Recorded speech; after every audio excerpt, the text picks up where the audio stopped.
Humans are fascinated by violence, and you've got to ask yourself, why? Is it the rash guard?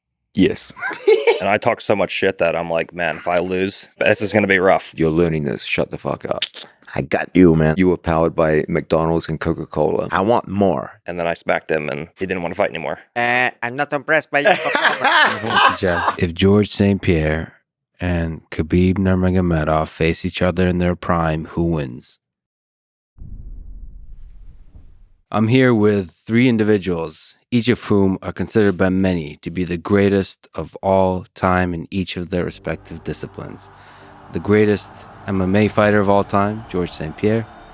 The greatest martial arts coach of all time, John Danaher. And the greatest submission grappler of all time, Gordon Ryan. So let me ask the first question. You guys didn't see the question, no preparation here. What is the key to your success, each of you? One thing or multiple things that come to mind. John, go first.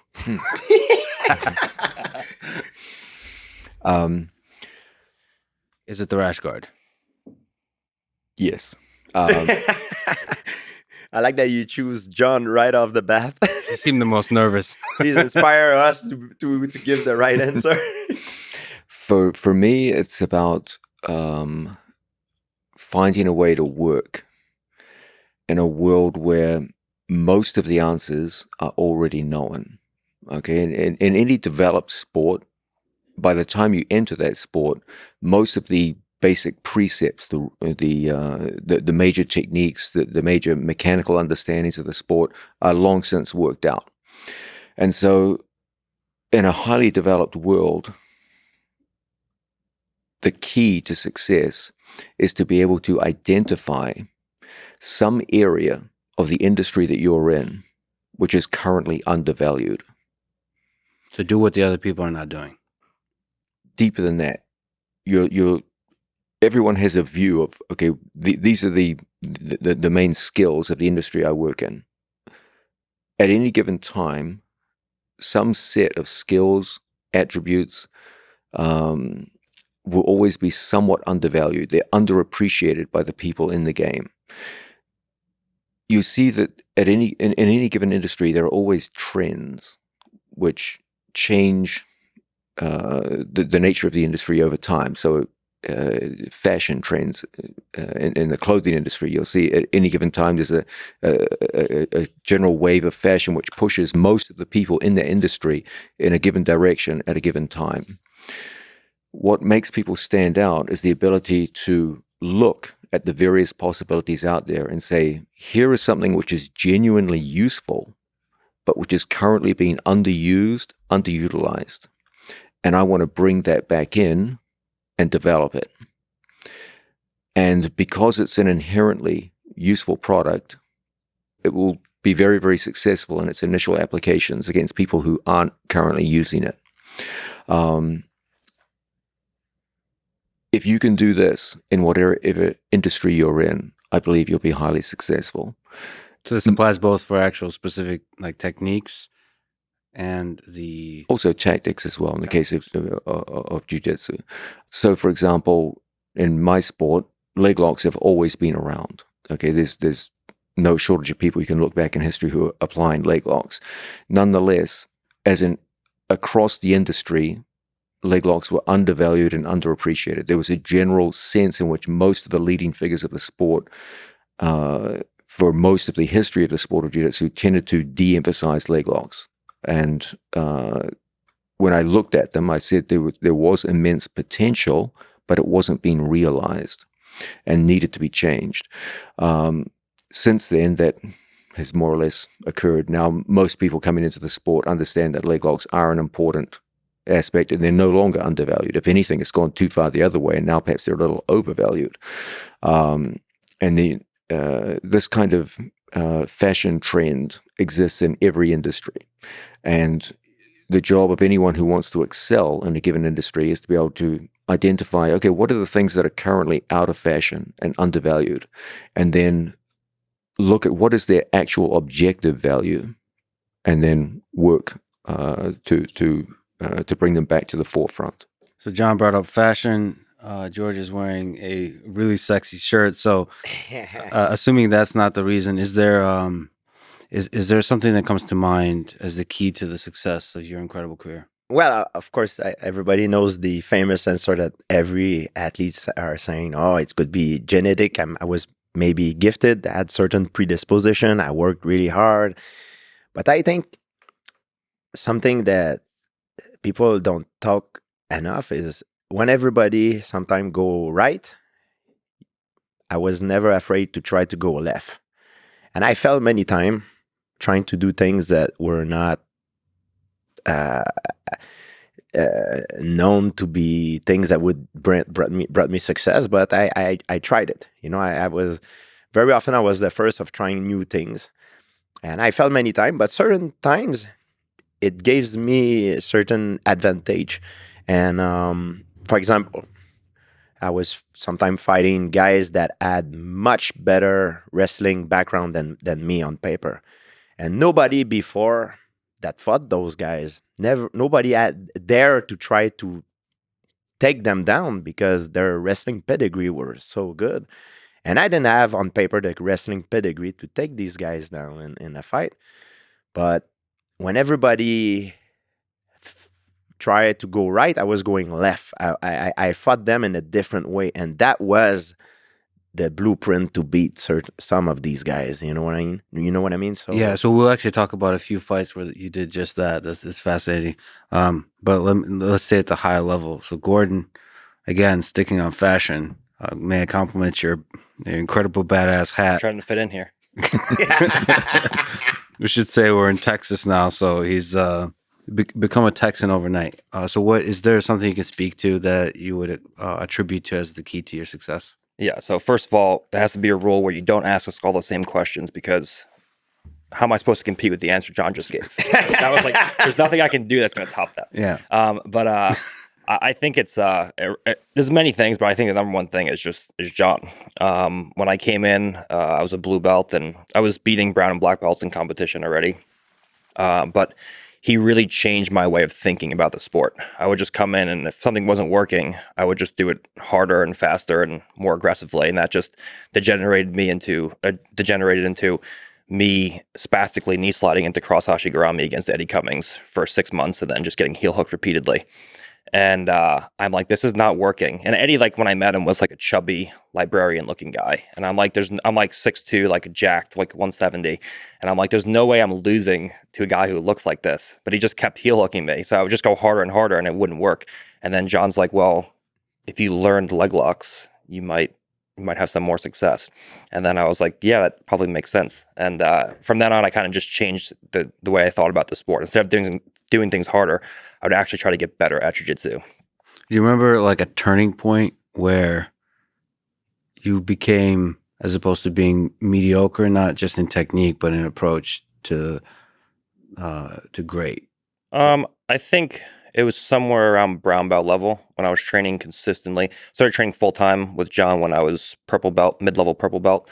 And towards the end of my brown belt days, I was beating up like legitimate like ADCC champions in the gym. So I think like brown to black belt was a big thing for me. And then when I won my first EBI, and I submitted Yuri, who won ADCC, and I beat Rustam. So I think that was like my turning point as a competitor. But I think I started to reach world level a little bit before that. I think somewhere around brown belt, mid-level to late level brown belt. So is some of that mental? Like, was there a moment when you, like after a training session, you realized I could actually do this? Like I could be at the top of the world, like world class. The critical moment for me was when I think it was right when I got my black belt, or maybe a few months before I got my black belt. We had a former ADCC champion come into the gym, and we did a hard round together, and I think I submitted him like 4 or 5 times. And no one knew who I was. I never won anything up until that point. And I was like, okay, like if this is like one of the best guys in the world, and I could submit him multiple times around, I think that this is like something that I actually could do professionally and make a career out of this. Okay, so the actual performance was you didn't need to believe before you could perform. Like a lot of Olympic gold medalists, they have to believe before they can perform, because like they're getting their ass kicked for a long time. Yeah, I think, but the best way for me to believe in something is to have repeated success doing it against high level guys. Like, I'm not going to just believe I can do a double leg if I can't hit a double leg on anybody. So for me, the belief came from the repeated success in the gym. Yeah, but to get to the point where you're submitting somebody like Yuri Samo is like one of the greatest grapplers ever, it's like a long journey. Yeah, but I had the confidence, I had the belief in myself because of the success that I had in the gym prior to that. Got it. To that event. And it's one step at a time. First it's the brown belts, then it's the black belts, Exactly. then it's world class. Okay. George, was there a turning point for you when you thought, like, I can actually do this? Yes, I always dreamed to become champion, but I think the turning point that there was two turning point, and they were my two losses. First, my losses to Matt Hughes. I went into that fight just to not lose. I was not fighting to win, and it's after the fight when I watched the replay of the fight, I realized I was doing pretty well, but during the fight in my own mind, I was not seeing it that way. I thought I was getting dominated by Hughes like 100%. But when I watched the replay, I was like, man, I can beat this guy. I was beating him until I made that stupid mistake. So I was very frustrating, but that's what gave me mentally the championship level mentality. And then I became a little bit overconfident because I started beating everybody after that.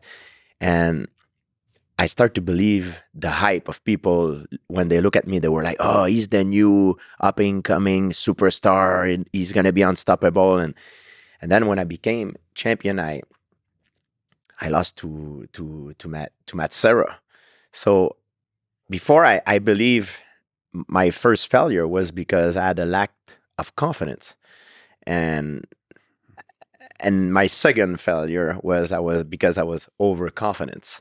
So I think there's a perfect center of confidence. I mean, it's good to be confident because like John taught me, like, confidence is it's like money in your bank account. If you can have all the skills in the world, right? And if you don't have the confidence, it's like you can be a millionaire, but you don't have access to your bank account. So that's a little bit the analogy that John told me. So that's how I feel confidence plays for an athlete. But to be overconfident, I think it's always good to be aware, to be afraid of what can happen.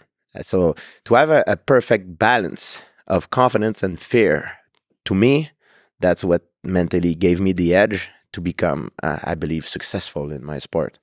Playing off that, John gave me a speech one time, and he was like, you have to be able to, like, flip a switch and turn it off, where, like, a guy like Mayweather or someone who goes out who's super confident and he plays the character of someone, he's like, no one can beat me, I'm the best that there ever was, and that's it. But if you look at him, he actually trains very hard. You can't play the persona of no one can beat me and then have it translate into your life and just think that you're so good that you don't have to do anything and no one can ever beat you. You have to be able to play that public persona of no one can beat me, but then you have to actually do the training to make that happen. You can't believe your own hype and say that, I can just do whatever I want, no one's ever going to beat me. You have to be able to switch between the persona and the actual athlete. And that made a big difference for me. It's tough because like you dominate such a large fraction of the world in grappling, and George too. Just the perfect dominance after those two. It's hard for the confidence not to just, like, how do you avoid the confidence not becoming a thing that weighs you down, where you completely deludes your mind? For me, it's just, well, number one, the guys in the gym are so tough. So the guys in the gym that I train with are always like nipping at my butt and always giving me new problems to solve. And for me, it's really just about trying to learn new stuff over time. So that keeps it interesting for me. And it's not really about, no one can beat me. I don't have to train. I don't have to do it. I can do whatever I want. It's more, what keeps me in the gym is more about the fact that I'm learning new stuff all the time and working on something new and progressing to new levels at all times. It's not, I don't just come in and do the same thing over and over again. And that gets boring. You just come in and you don't learn anything new and you just do the same stuff for years at a time and like, okay, this is boring. But when you have new stuff to work on and new goals, short-term and long-term goals to reach, then it makes it interesting. It's for me, it's a little bit like Gordon says, is the fear. Because sometime in the gym, even before when I was competing, I was getting my butt kicked, but I don't care what happened in the gym. I mean, it hit my ego, of course, because I'm a proud person. I'm a competitor, even in the gym. But it's not a malicious competition in between each other. When you fight, you have to be malicious. You go there to hurt the guy. But it hit me in terms of my pride when I get beat in a gym, of course.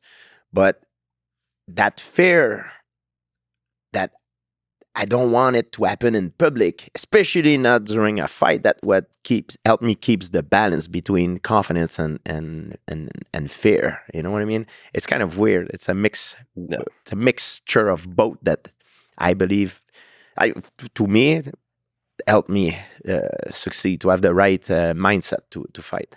And I talk so much shit that I'm like, man, if I lose, this is gonna be rough. So Yeah, you put a lot of. I mean, that's the hard thing to do when you talk shit. When you play the heel, is so you have much to perform. The pressure is. I mean, you have to be good under pressure. It's the Conor McGregor thing. You know, the reason I actually started talking shit was actually like indirectly because of George. because I won. I would become the opposite of George. I won my first EBI, and I didn't talk shit, and everyone was like being like, oh, you know, he only beat Yuri because he was tired, or you know, this or that, and if they had a rematch under any other rule set, he would have lost. And I'm like trying to figure out what I'm going to do. So I'm scrolling through George's feed one day, and he posted a clip of him beating someone, and I look at the comments, and I'm with this in mind, I'm like, George is the nicest person of all time. And if you look at the comments, it's like 10,000 comments, and like 9,900 are just people calling him like, all you do is lay and pray, you pussy, you suck, you can't finish anybody. And I'm looking at this and I'm like, people are going to say what they're going to say regardless. They're going to talk shit regardless. So you may as well just say whatever you want and then just be yourself. Is there some aspect, that's what I mentioned, Conor McGregor, he crossed the line with Khabib, at least in the eyes of Khabib. Is there something you ever regret about crossing a line, or you ever feel like there is a line, or do you just keep pushing the line? I basically play it per person. I basically fire back with like one step above what they do. It's always +1. Yeah. Okay. So I usually go hard, like they fire a bullet, then I drop a duke. Right. And then after that initial shot, then we go back and forth, and I'll just keep one-upping them. So, you know, there's a lot of people that love you, but there's also a lot of people that love to hate you. Yeah. So, like, what do those people like energize you, or do you just, or is it funny to you? Like, what, as an athlete, as a performer, do you just not think about them? It's like a fun thing outside of you. It's just like a fun thing that keeps me occupied. Like, because most of them that like talk shit, they like just say stuff that's factually incorrect. So then I just argue with like actual statistics. Yeah. And it's just like, you suck, or you're not going to beat this person. I'm like, I've already submitted that guy. Yeah. So it riles them up, and it's just a fun thing for me to do on my downtime. Yeah, your responses are usually very factual. It's very scientific. I appreciate like you start by talking trash, but then you respond with science. Yeah. It's great. Okay. So it's a good mix. It's a good mix. I mean, on the topic of haters, or more specifically sort of doubts within yourself or doubts around you as you're coming up, maybe George, you can comment. We're just going to ignore John completely in this conversation. I was going to ask you another question, but let me just ask you on this topic. Are there times in your life you were surrounded by people that doubted you? Oh, all the time. And so, is there something you could say by way of advice how you overcome the doubt, either yourself or others around you? All the time. The first time I manifest my desire to become a professional mixed martial art athlete, everybody doubt me. I'm not talking about the UFC, just to become a professional fighter, everybody doubt me. And I became a professional fighter. I had few amateur fights. I won them all. Then I fought my first fight in Montreal. I won, and I became a professional. Then I told people that I wanted to fight in UFC. Everybody doubt me again. So it's a normal thing. So I worked my way up. beat a few guys. Then at the time, Pete Spratt was just knocked out Robbie Lawler with leg kick. And the person who was my agent at the time did a great move for me. So he brought Pete Spratt in Montreal to fight me. Pete Spratt came to Montreal, and I believe he didn't know who I was, so he thought that he was coming to collect an easy paycheck, and I ended up beating him. So that gave me the opportunity to fight in UFC. Then after I was in UFC, I wanted to become champion of the world, but Matthews was there, and he seems invincible at the time. So everybody doubt me again, and I became world champion. And after when I was world champion,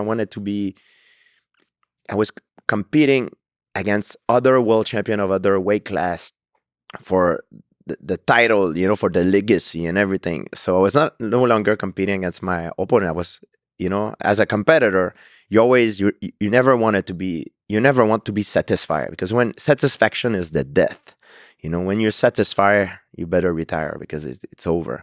So always have to find motivation. What you can have more. I want more. Don't be satisfied in life.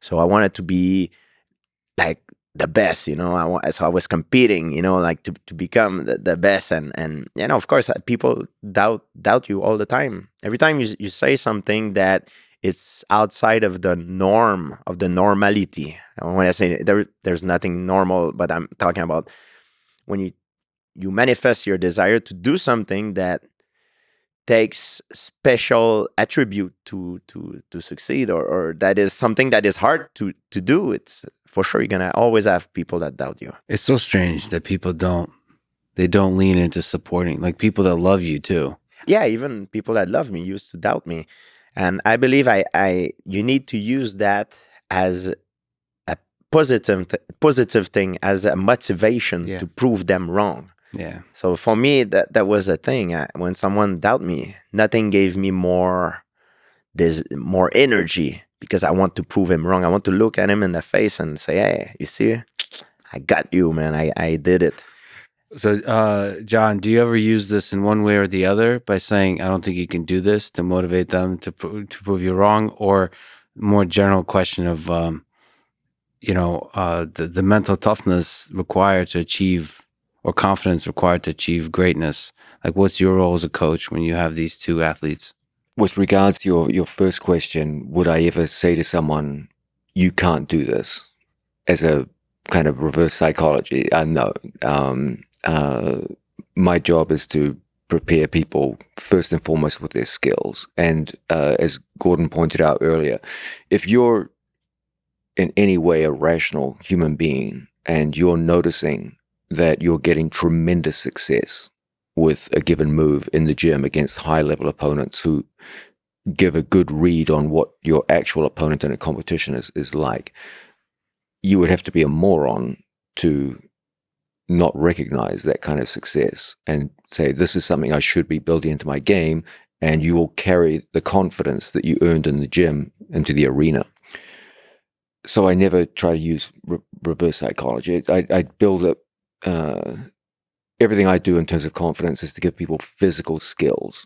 I know people say, oh, there's physicality on the one hand, there's mentality on the other, and confidence is squarely in the mental aspect of the game. But all the underpinnings and beginnings of confidence are physical. Okay, a rational human being will see where they're having success and where they're having failure, and confidence will surround those areas where they're having success and will degenerate in cases where they're having failure. So my job as a coach is to set them up for success in the gym with a given set of skills, and I don't have to do anything psychologically after that. If I can set you up to be highly successful with a given move or a set of tactics 10 times in a row against quality opposition in the gym, I don't have to do a damn thing when it comes to instilling confidence. I will tell people, hey, you're doing a really good job with that move. It's working well for you. But when they nod in agreement, I'm not trying to force anything on them. They already recognize that long before the words came out of my mouth. But on the other hand, intelligent, rational people will recognize when they're failing with given moves, and no amount of talk on my part can ever change that.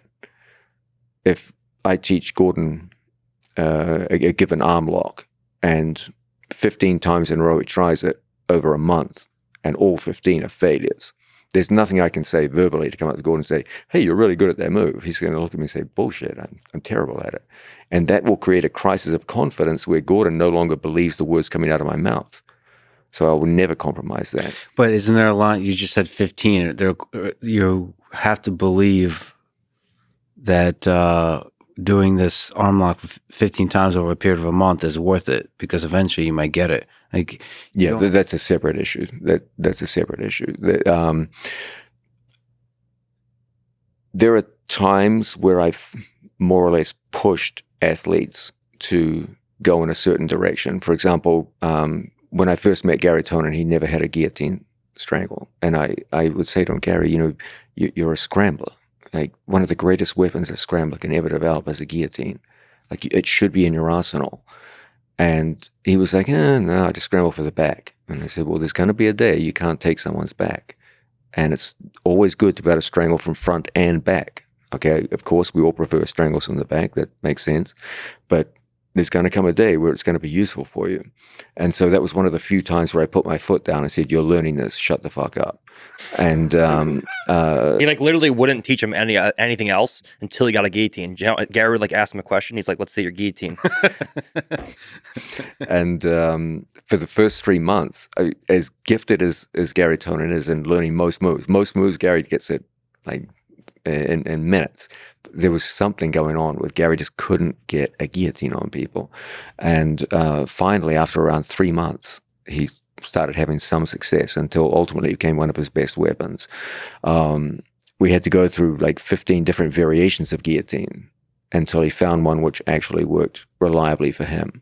And that was one of the few times where I put my foot down and said, no, you have to learn this. So the long search had to do more with the physical characteristics. You couldn't figure out the right it made kind sense. It made sense in the case of Gary Tonin because there were more opportunities per minute of his grappling for guillotines. That the investment in time was worth it. For another athlete, I might have said, well, he hardly ever gets in the situation for front headlocks or guillotines, so it's not even worth investing the training time. Let me ask you a question on the competition side. We mentioned haters, and do you think about this aspect of the competition with the athletes? It's a great question, and the answer is no. You can see that you couldn't find two more polar opposites psychologically than George St-Pierre and this monstrosity on my left. And I've never said to my athletes, hey, I think this is the sort of demeanor you should carry yourself with. I'm myself a very flawed character, and I'm the last person on earth who should be delving out moral advice to other people. The only thing is that I of course, I believe some things are off limits, but as long as it's done in the context of sport where no one's physically attacking people or doing anything crazy where it just goes completely over the top, then I give almost zero moral advice to my athletes. I'm a jiu-jitsu coach, not a preacher. Lex, if I may, we are entertainers. We're athletes, we're professional athletes, but we make a living because of people want to see us perform. Same thing an actor, same thing a singer. And a lot of the time, especially in the fight game, an event is promoted. It needs to be with emotion. Love me, hate me, but do not ignore me. And when it's authentic and it's done well, I think personally, my favorite fighters to watch are the ones that have some sort of a bad persona. I really enjoyed watching those guys because they bring an emotion element into a fight, which is great. I feel, to me, it's more interesting to watch when there is an emotion involved, and I believe that's why some fighters make more money than others. You know what I mean? That's the reason why we can make a living out of this. Yeah, they're better entertainers, but you're right. The authenticity seems to be really important there. Mm-hmm. There's actually something very interesting there. It's time to break out some secrets. Do you know who like you think of George St-Pierre, you think of like the highly technical, polished martial artist. Oh, this is going to be great. Do you know who his favorite fighters to watch were?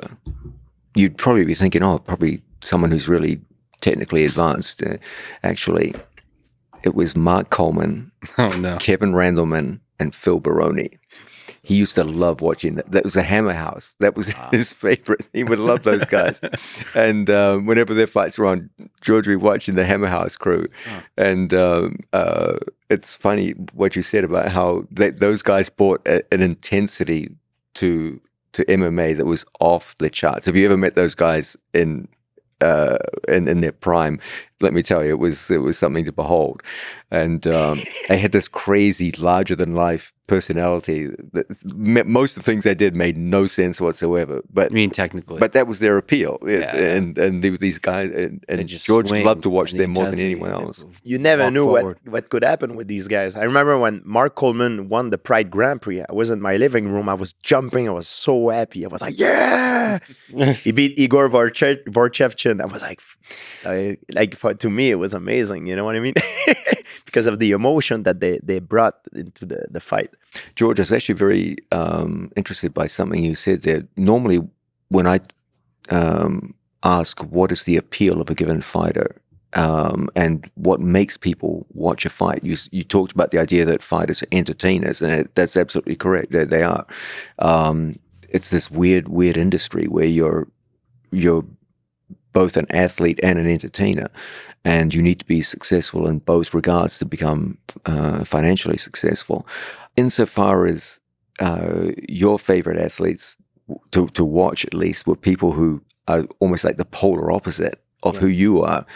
I've always said that most people, if you look at, say, 1 million people watch a pay-per-view event, what percentage of those 1 million people have a genuine technical understanding of what's happening as they watch a fight?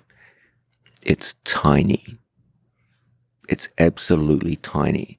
The vast majority of people who watch a professional fight have almost no technical understanding of what's going on in front of them. So how do they relate to the fight? What's the only way they can? It's through emotion. And so when they get a sense that these two don't like each other, then they can relate to the fight. But only a tiny percentage of people watching a given professional fight can relate to it on a technical level. The overwhelming majority will always form an emotional attachment to the fight. That's why when you see shows like UFC Primetime, they never focus on the tactics and the techniques of the fight. They focus on the emotional elements, the preparation, the view of their own family members as athletes get ready. It's always an emotional pull, because that's how 99% of the viewers relate to the fight.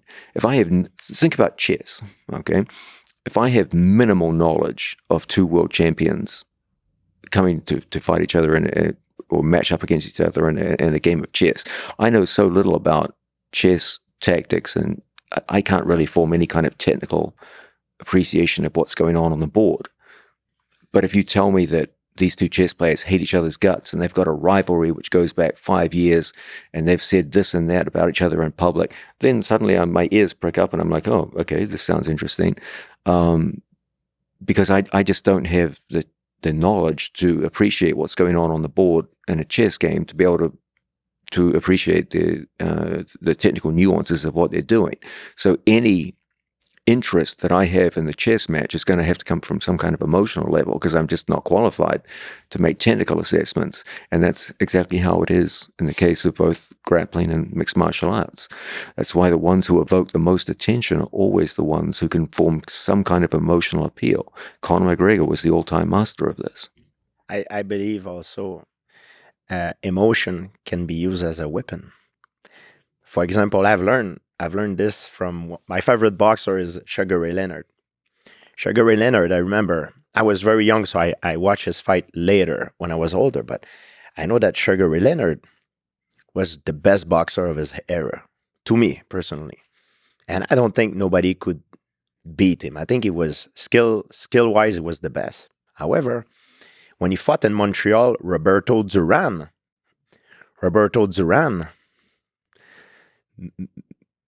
made it in a way that Leonard became very emotional. He wanted to stand in front of Duran and fight a different fight that he normally does, because he wanted to show that he's a man. And he lost that fight, which was a mistake. So by then later on, he beat Roberto Duran quite easy. You know, everybody remember the no mask thing. But my point is, emotion can be used in a way that it can make derail your opponent out of his game plan. And I felt a lot of my opponent trying to do that with me. So that's why I never got involved. That was my way to defend myself against some kind of bullying, to put like a shield in front. But some other guy like Gordon, he expressed himself differently. Of course, there's a language barrier, but for him, he's better at giving back. He's a better counterattacker. You know, that's the way he responds to the aggression of an emotional attack. I think everybody is different in that regard. What's interesting that John said that he doesn't study the tactics of this game, or maybe you're not interested in the tactics of this game, because it seems like this is more than just being an entertainer. It seems like it could be an effective part of the match. Yeah, I just feel like whatever investment you make in that it's going to get negligible rewards. First of all, it's probably only going to pertain to one match in front of you rather than the totality of your career. And whatever gains you get out of psychological trickery and play typically don't last long. You raised an excellent example with Sugar Ray Leonard. He did fight outside of his usual manner in that regard. But rather than me try to tell someone, hey, behave like this before a fight, I would have been probably more forceful between rounds with an athlete and say, no, you're fighting this fight the wrong way. And that would have a much more beneficial impact on my athlete than psychological trickery before a fight. I believe another example of emotion that leads to failure is Jose Aldo against Conor McGregor. I think it was on purpose that Conor McGregor did this, try to bait Aldo to become over aggressive, to open himself, because he's an excellent counter puncher. That's what I believe. He made a mistake. There's another great one. My match against Cyborg, 2018 No-Gi Worlds, where he didn't even try to win. He just wanted to smack me in the face the whole time because he was so angry. And I was talking shit to him before the match. And it was like the finals of the Absolute. It was like the biggest match of the weekend. And he just didn't even try to pass my guard or do anything. He just wanted to hit me in the face. And I was like, sick, I just won. He was incredibly frustrated. Yeah. It's fascinating to watch, like a grown man sort of lose composure. It's very interesting. Gordon, one thing I've always been very impressed with you, and that's no matter how heated talk gets before a match with you, when you go out to grapple, you're absolutely cold. Like you've never gone into a match carrying anything other than just cold-blooded calculation, and you've always been able to separate very well the idea of words and deeds, and I think that's always been one of your strongest assets. A way I often measure this is when a match is over, I will ask the athlete questions about the match, and if they can't answer the question, what were you doing in the 4th minute? Okay, what was that setup you used in the 3rd minute that got you into the Kimura lock? If they can't answer that, that tells me they were just fighting on instincts and emotion. But with Gordon, it's like a logbook.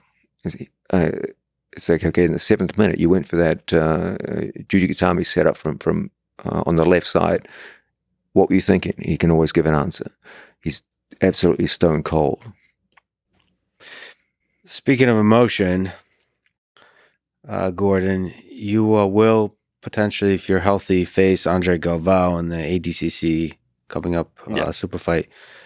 Who is André Galvão for people who don't know? Can you tell the story of your beef with the emotional interaction with the man? Yeah. So André is he's considered the greatest ADCC competitor of all time, multiple time black belt world champion, winningest ADCC champion ever. He has six gold medals, and I've been trying to compete against him pretty much forever. Like since I got my black belt in 2016, I've been trying to get matches with him.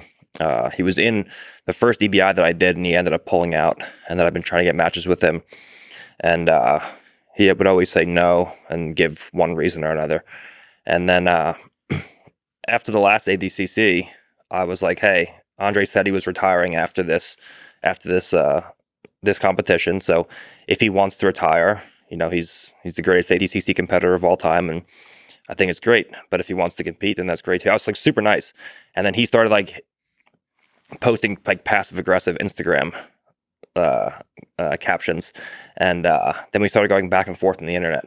And there was like one point where I saw him in person when he acknowledged, he's like, "I understand like what you're doing, like we're going to pump this fight up," and he was like totally on board.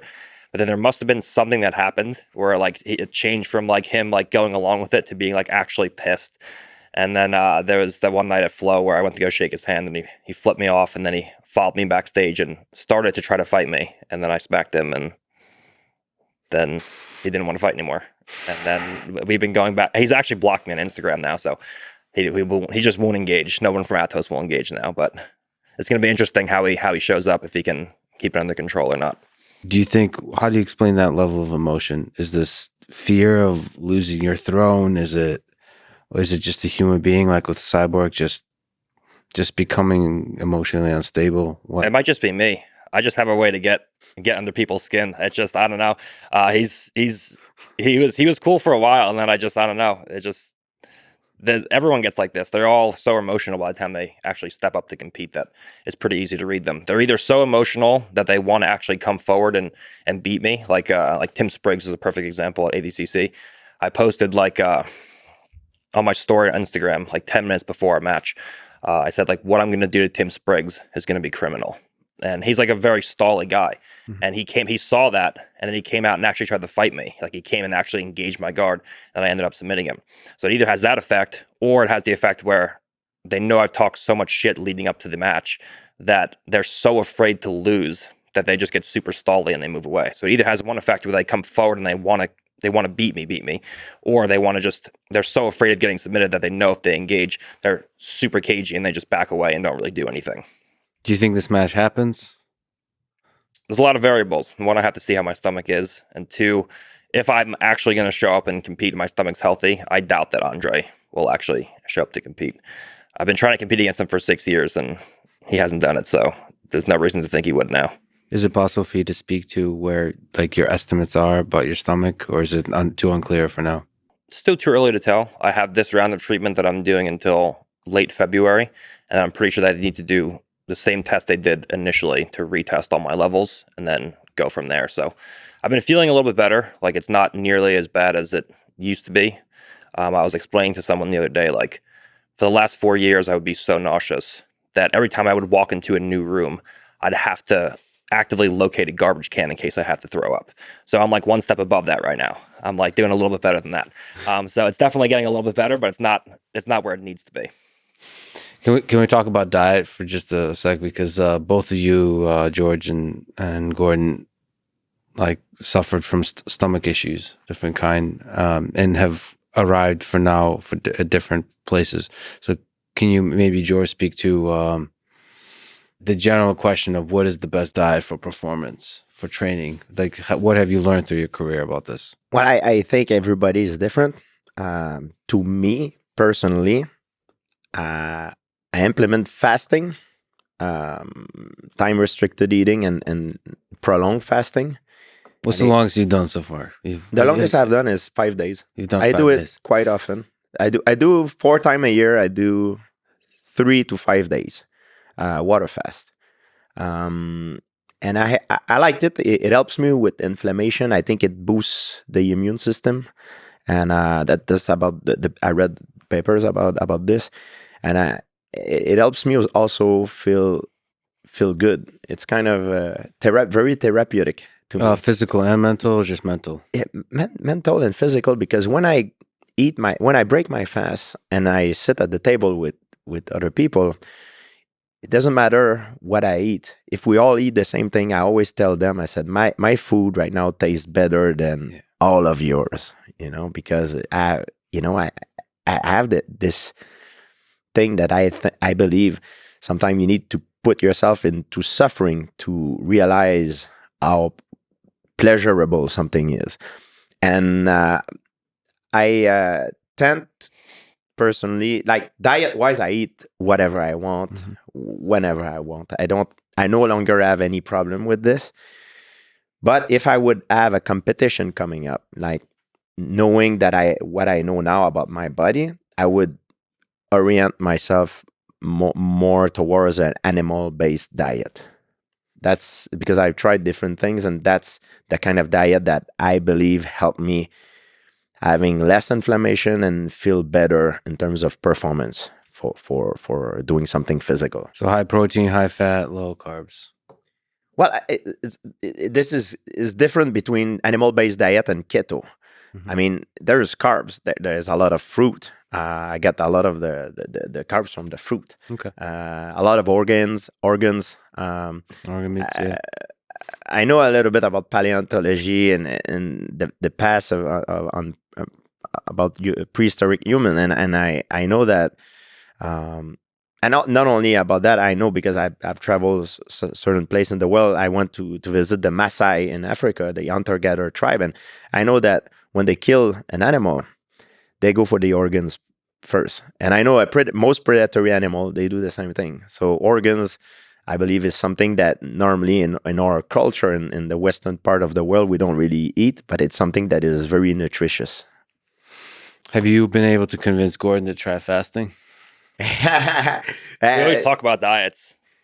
It's a different situation, I think, for Gordon, because he's an heavyweight. He doesn't want to lose weight. You know, when a heavyweight, the range of like my range was like I was a welterweight and middleweight, but the heavyweight, it's like some of the guys that you can compete against. They might be 300 pounds. So if you lose weight, it's a big problem. You know what I mean? So. And there's things that will work for me that might not work for Gordon, So you have to make his own experience. And I told Gordon, sometime when everybody goes left, you try to go right, see how you feel with certain things. Experiment.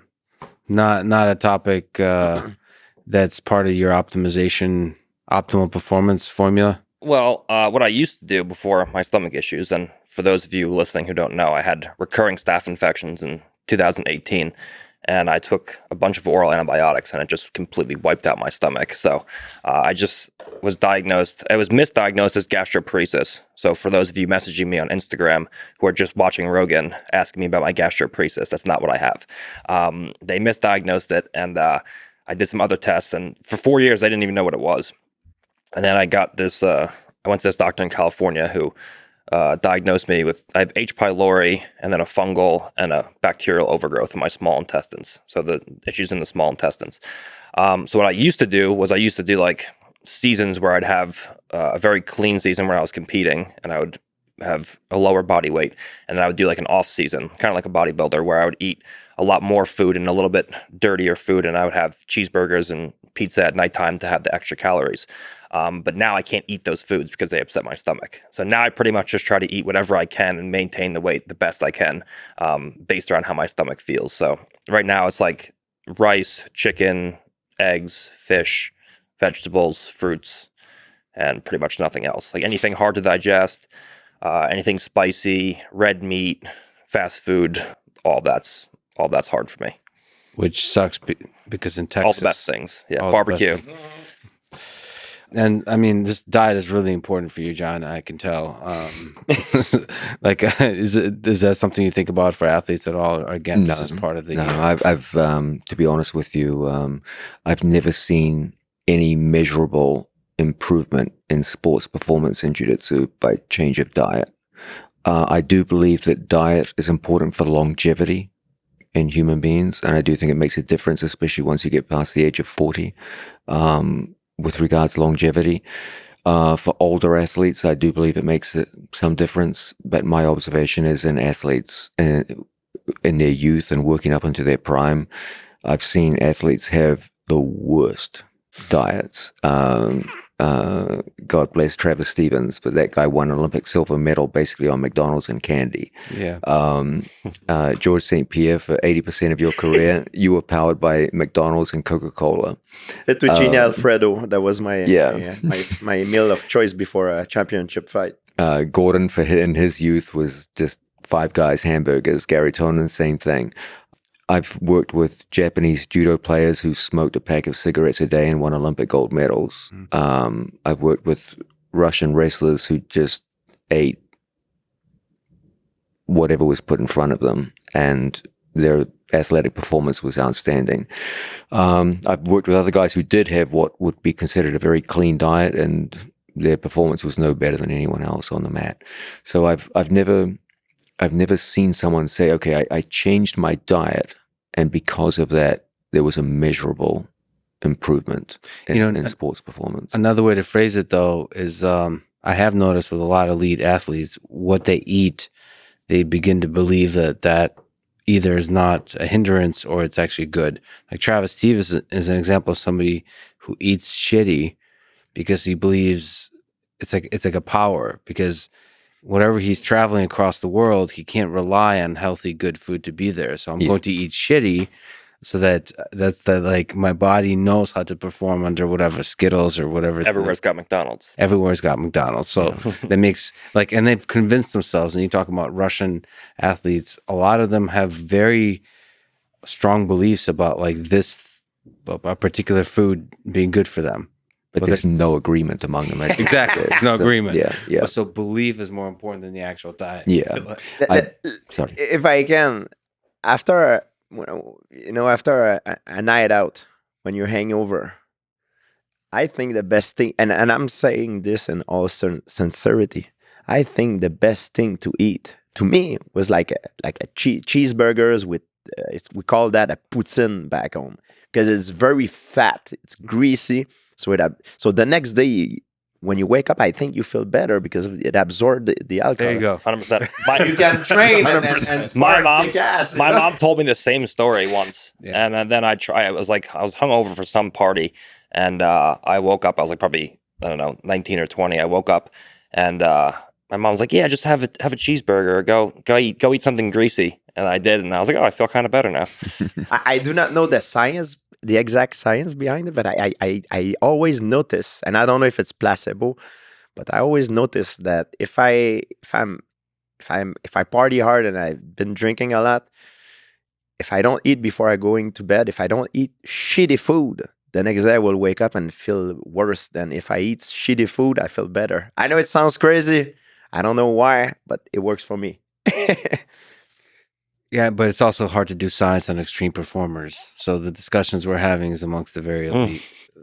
That this might not apply to a general recreational athlete, but for the elite. I've just seen champions in every kind of combat sport, and I've never seen a correlation between dietary habit and performance in people under the age of 30. I do believe that diet is important for longevity, however, and for that alone, it may well be worth investing time in it. But with regards to sports performance, at least in jiu-jitsu, I've never seen any significant difference. Well, we had a little bit of a difference of opinion on this, I think. What about strength training and muscle building? Or at least we had a discussion about this. So what do you believe is the value of training outside of the sport? So fitness, lifting heavy, lifting explosive, all kinds of lifting. I believe, personally, for me, I believe, and I've learned that from John. I used to train like a bodybuilder before, because I thought in my early days of competition that was the most efficient way to do things. Because it was like I was watching Jean-Claude Van Damme, Arnold Schwarzenegger. We thought back in the day that was the thing. That's how we should do it, to get ready for a fight. But I realized later on that it's all about efficiency. And some guys, they don't lift at all, and they're doing pretty well. So I do cross training mostly for longevity. It's mostly for like a therapy. It's more therapeutic than for performance. It's to keep my body healthy, to do certain movement that are different than what I do every day in the gym in combat sport, to keep me healthy and athletic. So all the interesting movement stuff that you've done outside the sport, that was for therapeutic? Mostly therapeutic. I think it could transcend to performance, but it's mostly therapeutic. I do not believe that squatting 5 plates or bench pressing 3 plate will make me a better fighter. I do not. I believe actually it could hurt me more. It could damage me more than benefit me. So, Gordon, as somebody who on Instagram posts a lot of pictures of you being shredded and huge, what's the value of strength? So I do sport? like a combination of John got us big into like gymnastics type movements, like toes to bar and muscle ups and things like that when we were young. Like toes to bar because that's like the exact motion you have to do when you're retaining guard, is knees to chest. So I do a lot of that stuff in combination with, I do a lot of, opposite of George, I do a lot of bodybuilding workouts where I do like a basic split, like a chest and triceps, back and biceps day. And my idea is that weightlifting should always be a supplement to jiu-jitsu. So you shouldn't be missing a jiu-jitsu session to lift weights.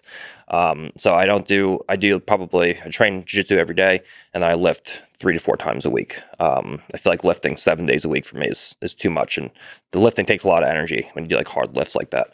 But my idea is, if you want to get good at jiu-jitsu, do jiu-jitsu, and if you want to be bigger and stronger, lift weights and eat food. And I generally don't go super heavy when I lift, because you start putting crazy weights, then start tearing muscles and stuff. So I usually do moderate weights with a very high rep range, like 4 sets of 20 with a drop set at the end to fatigue the muscles, break the fibers, and grow. Okay, so 4 sets of 20. That's interesting. So that's more for endurance and raw strength. Yeah, and also I think closer to competition, I'll pick the intensity up. And while there's no real way to get significant gains in VO2 max, I think that lifting and just getting used to mentally redlining gets me kind of in competition shape. Because a lot of times in jiu-jitsu, the guys I'm training with, they're not on a technical level where they can physically exhaust me to the point where I feel like I'm going to die. But I get most of that like when I'm wrestling, because I'm not as efficient in wrestling, so I get a lot more tired. And lifting, if you do like 4 sets of 20 leg press to squat, and you go back and forth, like you're like about to die at the end. And I feel like it gets me in the mental habit of redlining before competition. But does muscle help you? So like the actual mass of muscle, like that. So I think being stronger will always help in a combat. Will always help. Yeah, to some degree. It's not going to be to a degree where it overrides efficiency, but I think that it can't help being or can't hurt being stronger. Well, there's a bunch of people who believe, depending on the sport, that strength can quickly become that have detrimental effects to efficiency. So yes, like I agree with that. Certain kind of, I mean, if strength is like very purely applied to the exact movements of the sport. So in judo, the explosiveness you need is very difficult to replicate in any kind of way except by doing judo. Yeah. I mean, for us, you always have to understand there's only so much technique that can overcome a certain amount of strength. Like if we all try to fight a silverback gorilla, it's going to kill us. But that being said, I do think that, like, for example, heavyweights are usually the least technical because they rely on their size and strength to beat smaller people. But I think that if you stay with the discipline of doing everything very precise, and I train with a lot smaller people most of the time, so I get out of the habit of using my strength.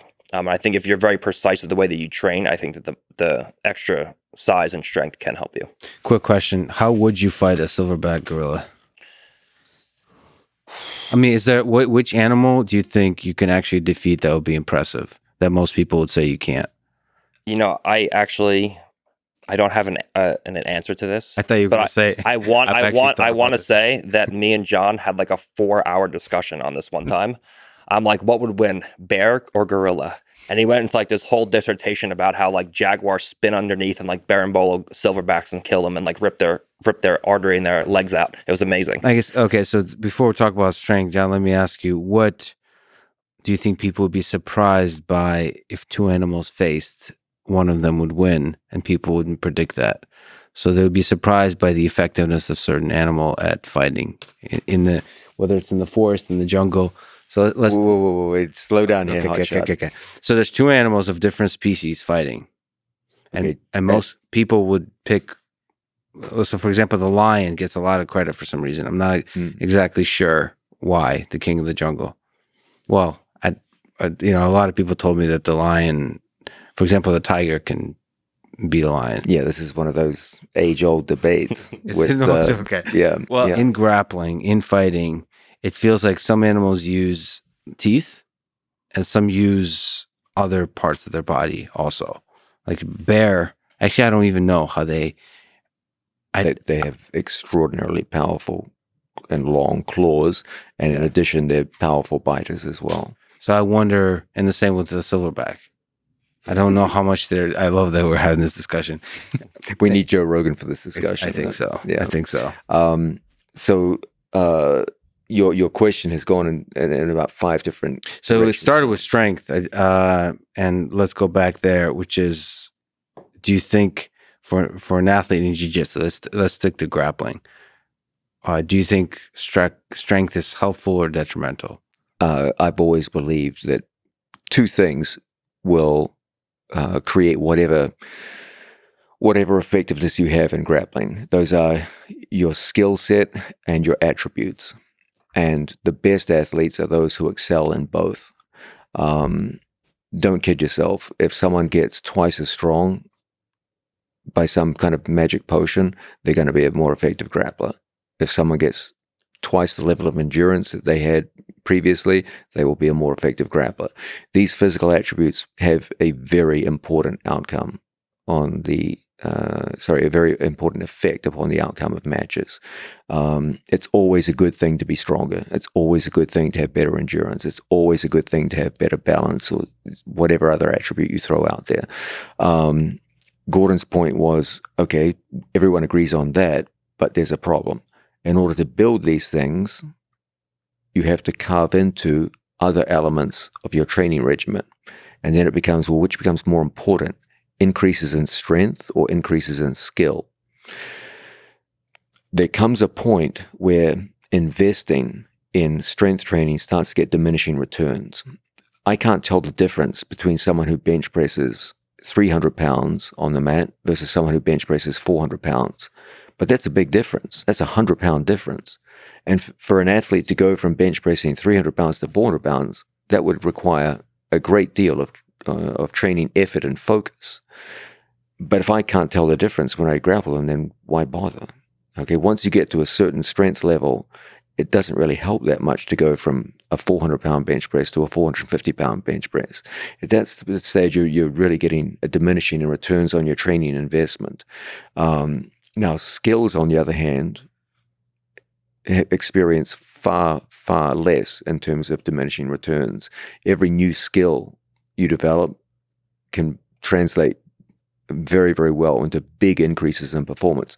Look at the example of Gary Tonin that we talked about earlier. Investments in guillotine made a significant improvement in his effectiveness in matches and led directly to some of his most important victories. But if he had invested the same amount of training time in developing a bench press that was 25 pounds more than previously, that would have had no outcome, influence on the outcome of those matches. So the question always becomes, everyone acknowledges that these physical attributes are important, and everyone understands that becoming stronger or fitter is a desirable thing, and every athlete should work on them. The interesting question becomes, okay, at what point do you start to say, I'm not going to be helped by further increases in strength training or endurance training? And my point with my athletes is, in the overwhelming majority of cases, if there's any kind of doubt, invest more heavily in skill training than attribute training, especially once you get to a certain level on the attributes. Well, the interesting thing that I think you should account for with strength training is there's Instagram. There's the world. It seems to be more fun to build muscle mass. It's like an addiction that people have. Yeah. There's also economic elements too. Like most people, I hate to say this, but it's true. Most people are more concerned with image than function, and it's hard to sell a fighter or a jiu-jitsu athlete who doesn't look like one. Looks like Fedor. Yeah, it's a tough sell. Now, you can do it in fighting and jiu-jitsu because ultimately it's about whose hand is raised at the end of the match. And you can even use it as a selling point. You can be a guy that doesn't look like he should be winning, but he is winning. That is a selling point. But if you give most people a choice between looking like Arnold Schwarzenegger and winning matches versus looking like Fedor and winning matches, most people will select, I wish I'd rather look like Arnold Schwarzenegger. And so most athletes feel almost like an economic compulsion to be in good shape and in order to advance their marketability.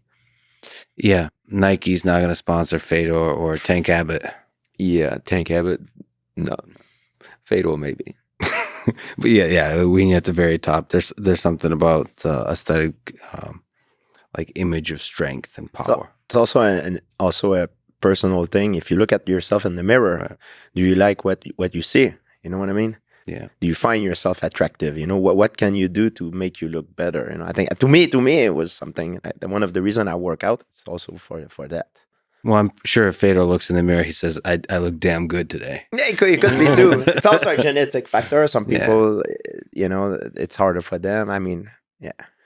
All right. So the question on training, you guys, John, Gordon, train often 3 times a day, every day. George had a different, a different approach to training. So like, what is, for no, I don't mean that in a kind of the opposite or something. It's just not every single day. So, and obviously you are legitimately at the very top in terms of performance accomplishment in the field. So what have you learned about what it takes to train to become not just elite, but the best? Well, a lot of people, when you say train, they see training hard. I believe you need to be very constant and very disciplined. You need to train, but you don't need to train hard every day. That's what John taught me. For me, is the nervous system. Sometimes I feel if I load it up too much, it comes to a point that it's too much. There is no more information that I can absorb. So, and I do believe that it's something that you can train to your capacity of being able to learn, of absorbing certain thing. And I did a lot of volume of training, but when I was getting ready for a fight, especially during sparring day, I like to do it quick because when I fight, it's 5 rounds of 5 minutes. I don't like to spend an hour or 2 hours in a gym because I need to know how hard I can be going for 25 minutes. You know what I mean? Not for 2 hours, for 25 minutes. And at my last fight, John and I, we were thinking of how could we make me more of a better finisher, you know, more opportunist. And John, I remember we when we were training with Gordon, Jake Shield came, Gary Tonin, my round of grappling were different than if I would be training for Abu Dhabi, you know, for ABI or like in grappling, the round are longer. But in a mixed martial art fight, it's very rare that you're going to spend more than 4 minutes or 4 minutes and a half on the ground. It's very unlikely. I mean, it can happen, but so do you remember we did the round 3 minutes? We did all the round I was doing were 3 minute round. So it gives a different rhythm to the training.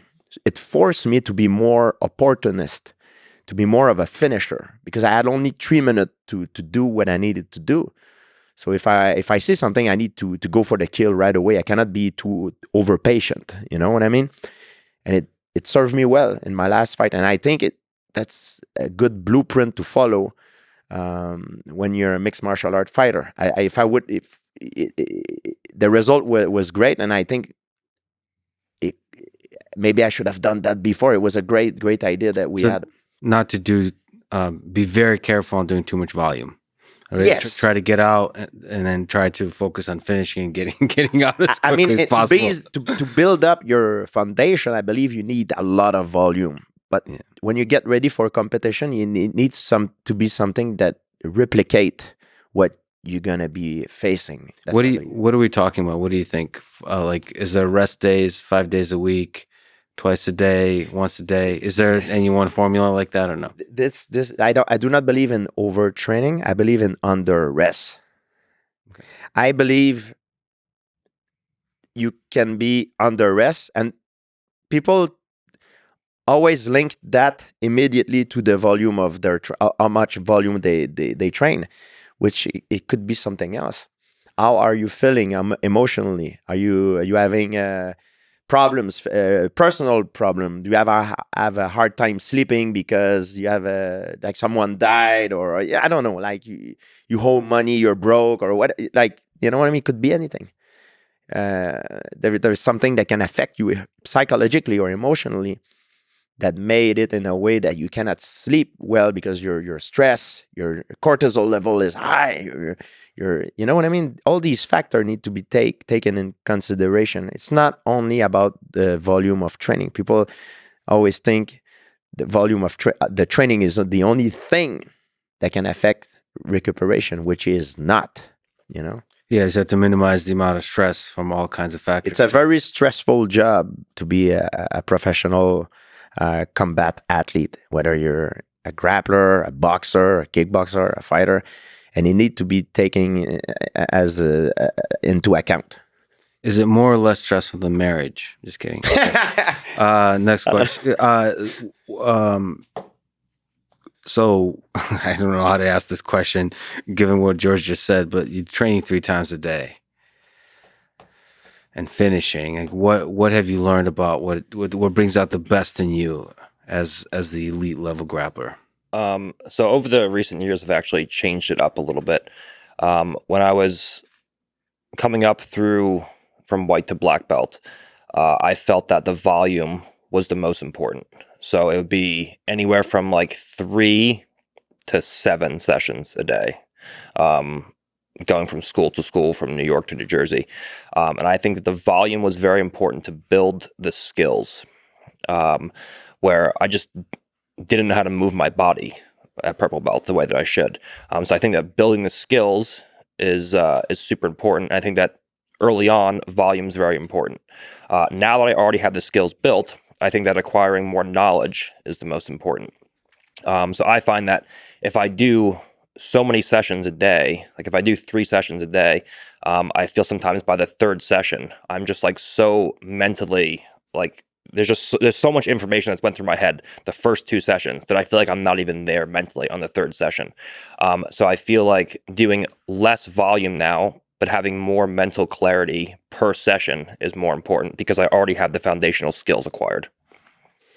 So a lot of your training is almost like just thinking, like learning. A lot of it, yeah. So I'll do our schedule's been messed up since the pandemic because Renzo's got shut down and they were using a French gym in Puerto Rico, and now we're using a French gym in Austin. But once we have our own school, we'll have a set-up schedule where I can pretty much just be there all day long.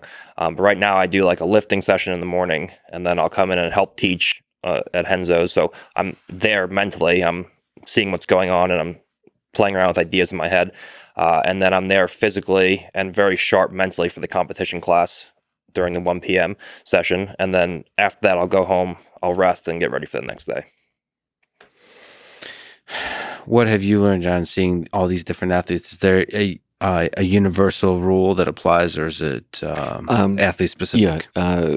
First, one thing that needs to be addressed is that George and Gordon play very different sports with very different athletic demands. Gordon can be in matches that range from anywhere from 6 minutes to literally hours long. As a result, the overall pacing and intensity of matches is massively different. Most obviously, there is no striking in Gordon's sport. Striking by its very nature is a much more explosive physical action than grappling is.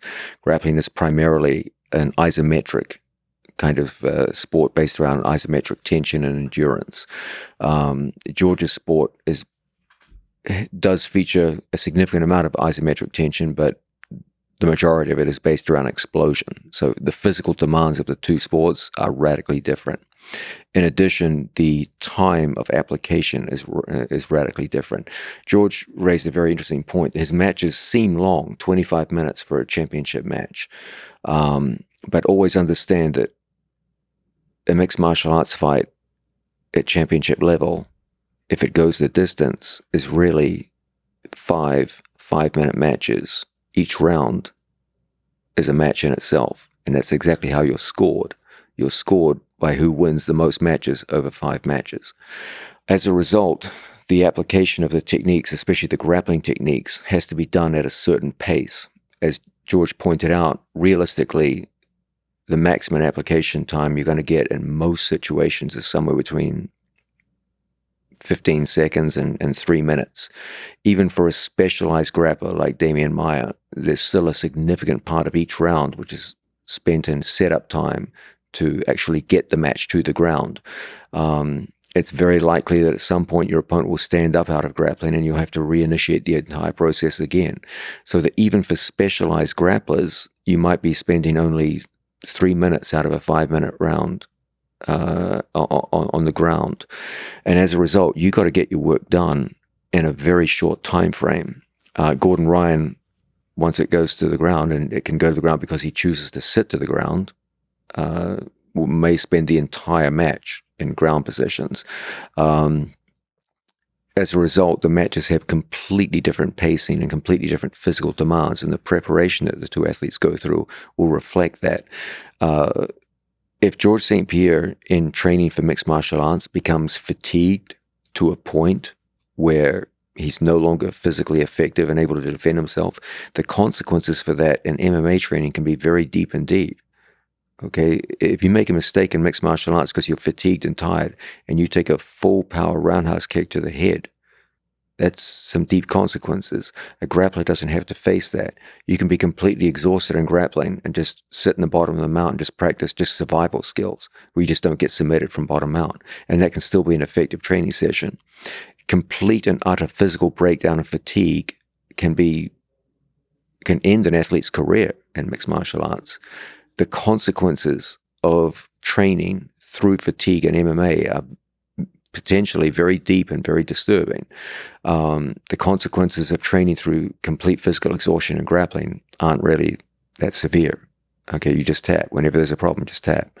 And so they're very, very different sports in the way you prepare for them. And a grappling athlete like Gordon Ryan, we can take many more liberties with physical exhaustion and the amount of hours a day you spend in training than you could with a mixed martial arts athlete like George. Actually be a benefit, exhaustion as a framework of learning. So like from a place of exhaustion, is there any benefit to that? You said being at the bottom of Mount, sort of understanding jiu-jitsu or grappling somehow deeper because you're physically exhausted. Absolutely. Because then the only thing you have left in your favor is your technique. And then you'll see how technical you are. In addition, you'll get to explore realms inside your mind that we don't spend a lot of time in. And you'll learn a lot about yourself and your ability to endure, which will have potentially great benefits in similar situations and matches. Yeah, there's, for me, for a recreational person, getting exhaustion allows you the great benefit to experience what it feels like to really get dominated at an even greater frequency than you otherwise would. Mm. And there's something there. There's some animalistic thing that's very unpleasant. And then afterwards, it takes you to a place of like humility, and I don't know, it forces you to rethink life in positive ways. There's something about dominance. Like, I mean, if you get dominated a few times, you can rationalize it somehow. You say, okay, well, I've screwed this up.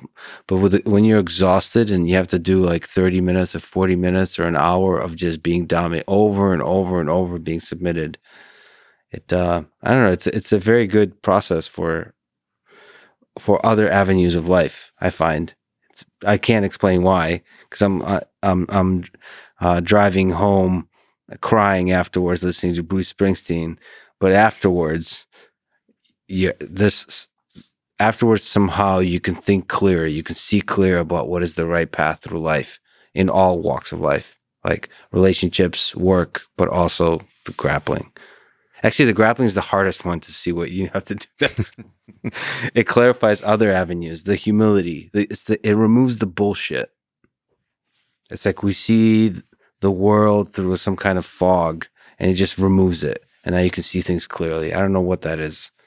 I think it's important, like you mentioned, to push yourself, like sometimes to see how far you can go, because sometimes you can go further than what you think, and it can boost your confidence. You know, you can push yourself through a certain limit, and maybe you thought your limit was before that point, and you pushed through it. But like John just mentioned, it's a risky thing to do in striking, because if you're exhausted, you're gonna get brain damage. In grappling, it's you tap if something wrong, but you can do it also in strength conditioning. I like to run track. I do it all the time in track and field. It helps me to know myself better. I think it's important. It's a good point. And it's like the scrimmage wrestling rounds we do. It's like, if you stop moving, that you're gonna get scored on, and in your mind, like, there's no mechanical reason why I should give up a score here. But you're so exhausted that you're like, oh man, this is terrible. If I stop moving, I'm a pussy. And if I don't stop moving, I'm gonna be twice as exhausted when we actually do stand up. So it's an interesting game you have to play inside your mind. It's your pride very often that keep you sharp. You know what I mean? Because you just want to lay down and beat it because you're completely exhausted. You know. What do you think is the connection, John, between this ego pride thing, martial arts, and actual violence with our ancestors? Do you think you ever plug into that? Do you think there's echoes of something going on there, or like you mentioned, you have flaws and demons? Is it deep in there somewhere? Do you think we're struggling with those demons? Yeah, you'll need to patch up your question a little bit, though. It's going in several different directions. Wow, that was not only am I being dominant in jiu-jitsu, I'm being dominant in interviewing. No, I'm not patched up that question. No, it's so brother scene where they're like, okay, now we interview you. But you went down the evolution. Bob Lazar, what do you think? I mean, do you I don't mean just the line between what is martial arts and what is violence. I mean, there seems to be a gray area that connects us to the evolutionary ancestors. Absolutely, yeah. I mean, I think there's a deep recognition in all of us that, and this is the evidence for this is so easy to see in daily life. If you're walking down the street and suddenly you hear a commotion and two people are fighting, you will see literally everyone on that street stop whatever they're doing and watch the fight. Humans are fascinated by violence, and you've got to ask yourself why. And of course, it's a recognition that for a significant part of our evolutionary history, violence was one of the most important elements in human existence. As much as we curse it, as much as we talk badly of it, the juxtaposition between humans' social nature and their need for each other to get along and to express love amongst the various members of a given community. There are disputes between humans that can't be resolved, and ultimately, throughout history, violence has been the number one method of conflict resolution, for better or for worse. And there's a recognition in all of us that this is where we come from. And there's a reason why combat sports have this thing where people will watch them and they might even be repulsed by them, but they find it difficult to take their eyes from it. And I do believe that most combat athletes carry that sense of their, even if it's on a subconscious level, this kind of belief that this is who we are. George, you used the word pride, and I believe that's a big part of it. I believe that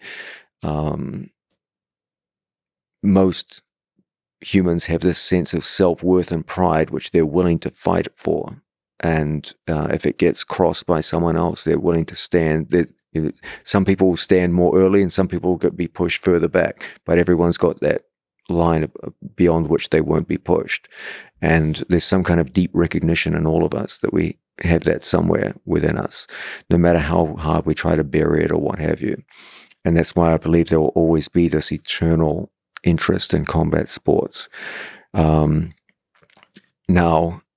I don't believe that most people today have any kind of respect for unrestricted violence or non-consensual violence. I think most good people are repulsed by that, and I'm sure that as humanity improves out into the future, that will become more and more widespread. But that's not to say we can't exercise these old evolutionary demons inside of us, and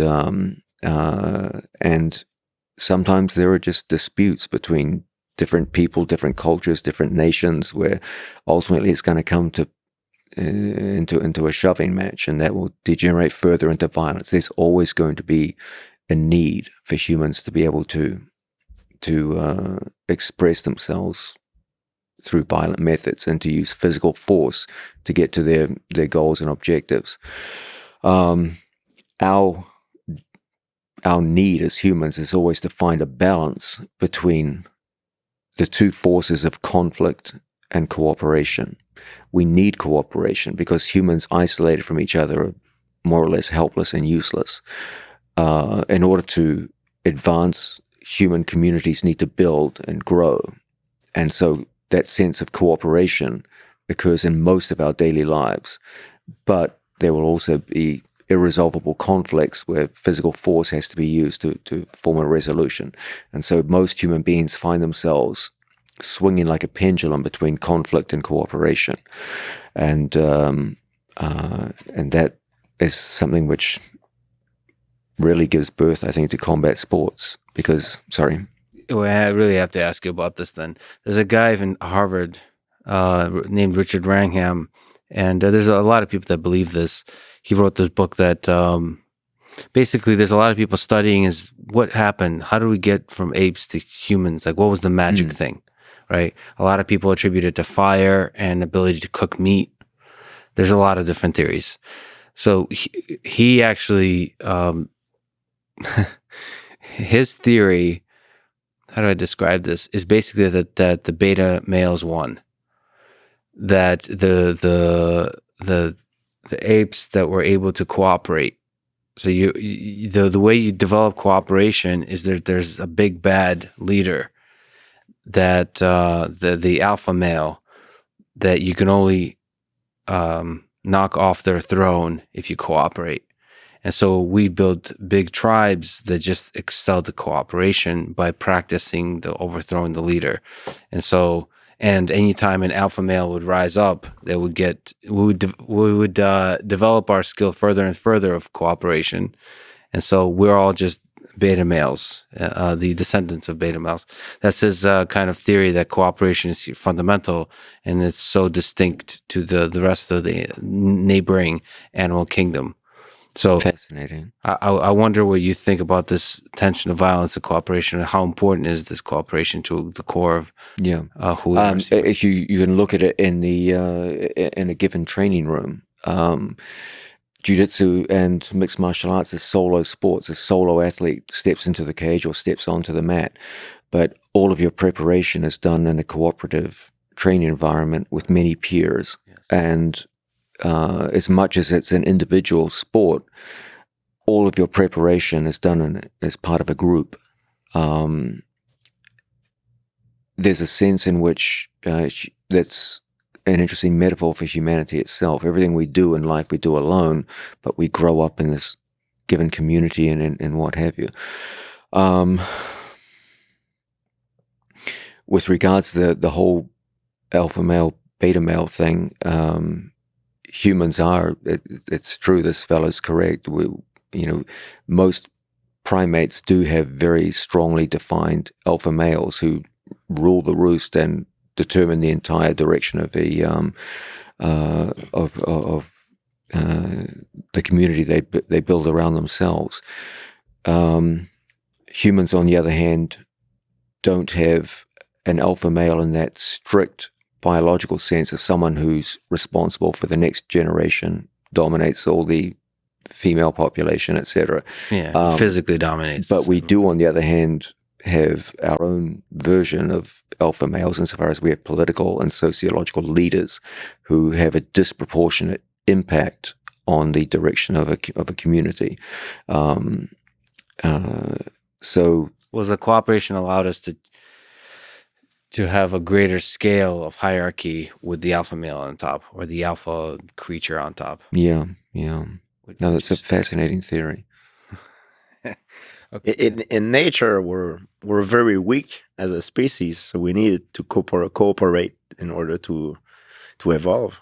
That, I think, made us the top of the food chain. If you look at humanity in nature, really the two things that seem to, more than anything else, determine whether or not a given human community will be successful in a predatory world are numbers and technology. Okay, the more your numbers increase and the higher the technology of the weapons and support systems you have around you, the more successful you'll be in a predatory world. So it's not clear that just killing off the idea of an alpha male was the single biggest thing. The rise of technology and the growth of community after the imposition of language, these are other things that would have been very, very important factors in humanity's rise. George, you made an interesting point. If you look at humans, just the raw material of humans, we're fucking pathetic. And a predatory animal kingdom, we're just the absolute bottom of the food chain. We don't have a single effective weapon other than better than average endurance. That's about it. But you put us in a community who can talk to each other with language and give us the time to come up with technological advances such as metals. And suddenly a human will go from no combat effectiveness in the animal kingdom to a human armed with a simple metal-tipped spear can kill damn near any animal in the animal kingdom and working as a group. I'll beat your silverback. You know how? Oh. I'll fight him in a deep water pool because he cannot swim. So I don't have to touch him. He'll drown, and I How can will you get him swim. into the pool? You know why? Because someone told me, because we live in a community, someone told me that information. So I know he passed it on to me. Yeah, he taught you. Well, you have to convince him to. You have to somehow convince him to join you in the pool, which is very difficult. Yeah, exactly. It's very very difficult. From a technical perspective, John, you've looked at mixed martial arts, fighting in general, and grappling. What's the difference between fighting and grappling? That's something I'd love to ask all of you. Maybe John, you can start. When you talk about fighting, you mean unrestricted MMA type fighting? Yeah, it's funny you said unrestricted MMA type fight. MMA type fighting. So Okay. there's street MMA, fighting. Yep. There's MMA fighting, and then there's grappling, Okay, so purely the sport of grappling. You're saying, okay, what's the difference between MMA and grappling? Yes. Okay. See, that would have been a much better question to ask. Well, the single, when you talk about grappling, you're talking about jiu-jitsu rules, or Yeah, I mean, you could maybe also mention different rule sets that somehow fundamentally changed the sport. yeah. In the sport of mixed martial arts, you've got two ways to inflict damage on the human body. You've got kinetic energy, which is done through striking, kicking, knees, elbows, fists, and you've got isometric tension used along the lines of lever and fulcrum, which can be used for strangulation and joint breaking. In grappling, you lose one of those. You're no longer allowed to hurt your opponent with kinetic energy. You can do it accidentally through a throw, but you're not allowed to just knock someone out with a throw. In most grappling sports, it can happen, but it's relatively rare, and it's not encouraged by the rule set. So Cyborg with yeah, Gordon Ryan. yeah, he got close. So there's a sense in which in mixed martial arts you got twice as many problems to deal with, and they occur in a much shorter time frame.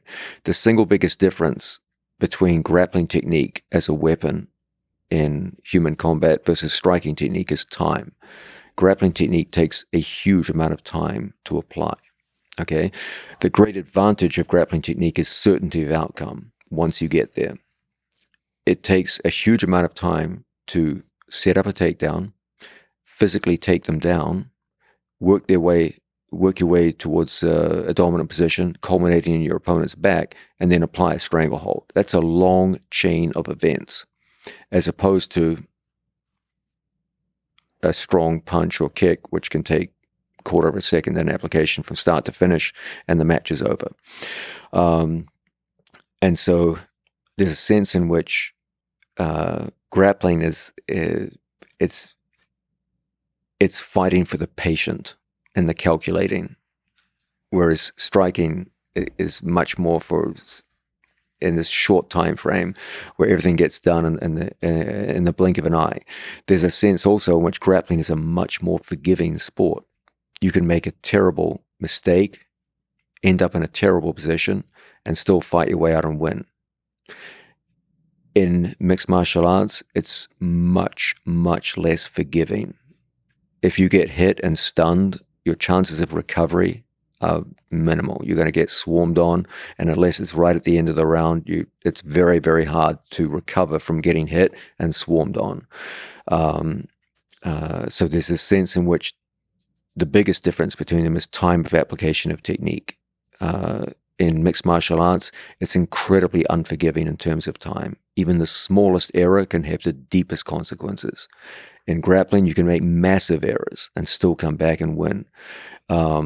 Grappling will typically be won in a much higher percentage case by the more skilled and conditioned grappler, whereas there is much more of what they call a puncher's chance in mixed martial arts, where there's a much higher likelihood of a lesser athlete defeating a greater athlete in MMA than there is in grappling, simply because of time of application of the techniques.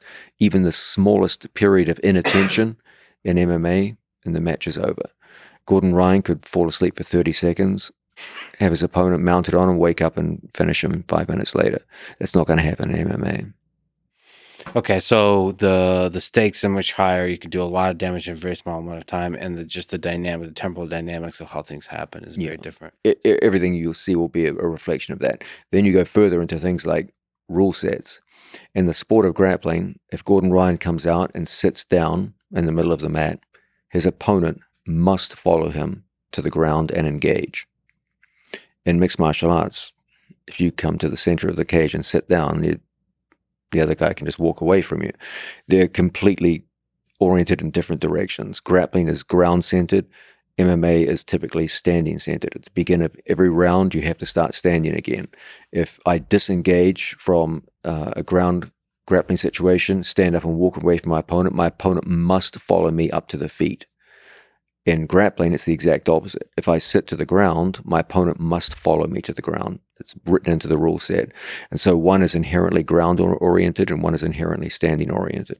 So it's more difficult to dictate where the fight happens in mixed martial arts. Yes, you have to be able to impose where the fight is, whereas in grappling, you can simply choose it.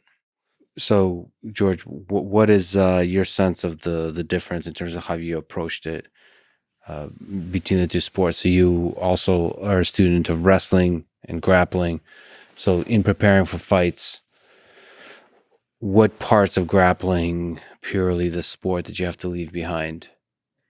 Well, I'm very lucky. I had the opportunity to. I train with. I consider the best mentor trainer I ever had, and I have some of the best grapplers that I can train with.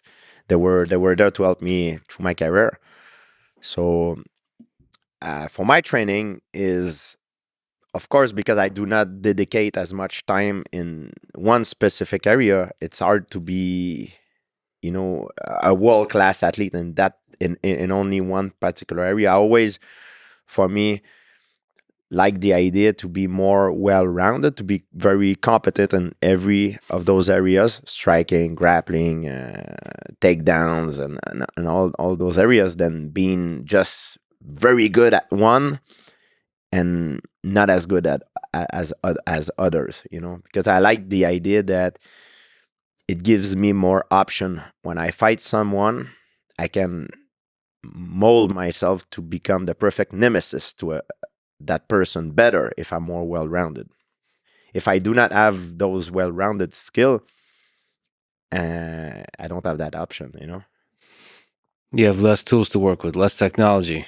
What about you, Gordon? What do you think is very distinct about grappling in the way you approach it versus fighting? I think most of it was covered, but I think that the one of the big things is the fact that when you're looking at MMA, you have a pretty general, agreed upon, and unified rule set. Where if you look at UFC versus Bellator, they have slight differences in the rules, maybe, but it's pretty much the same thing. Whereas in grappling, you have EBI rules, and you have ADCC rules, you have IBJJF rules, you have no time limit rules, and each rule set will play to the skills of different athletes. If you do ADCC rules, it generally is slightly biased towards wrestlers, or if they can stall to the overtime and then hit a takedown in the overtime and not really do any jiu-jitsu, but they score a takedown, they're going to win. Whereas if you have like an EBI, for example, you have to finish the guy in regulation, or you start in a jiu-jitsu position with your back taken, or in an armbar. So I think that you have certain rule sets that play in the favor of certain athletes. And certain athletes can win in one rule set, but then they just have no chance of winning in the other.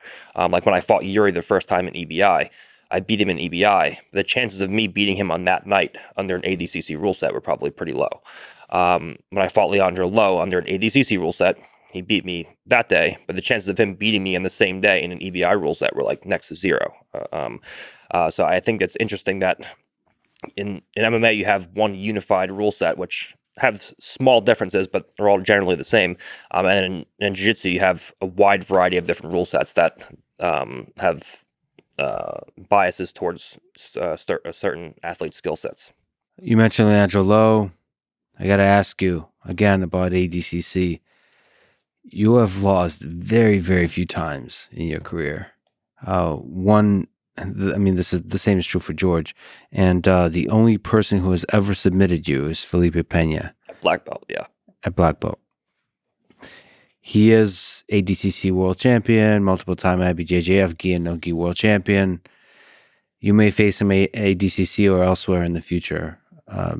Will you beat him? Yes. I mean, I have to say yes, right?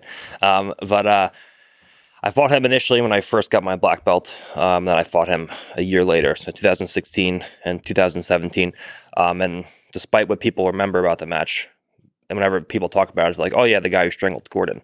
But no one remembers that the first match was like a 45-minute war. And then the second match with the full 20 minutes of ADCC. And if I didn't get my back taken in like the last minute and a half, 2 minutes, it would have went into an overtime. That could have changed the outcome of the match. I think that if you look at Felipe's performances, especially no-gi, specifically no-gi, since then, it looks like he's almost gotten worse. Whereas since that match in 2017, the only match I lost after that was against Vinny Magalesh by points. And I'm on like a 55 match win streak over the course of 4 years, winning all the major tournaments no-gi. And Felipe, since that match, I think is like 5-2 no-gi. And he's lost his last two matches. One was convincingly where he was dominated by André, and one was by submission. So I don't think that he's progressed nearly as fast. If anything, he looks like he's worse than he was when he beat me in 2017 based on his previous performances.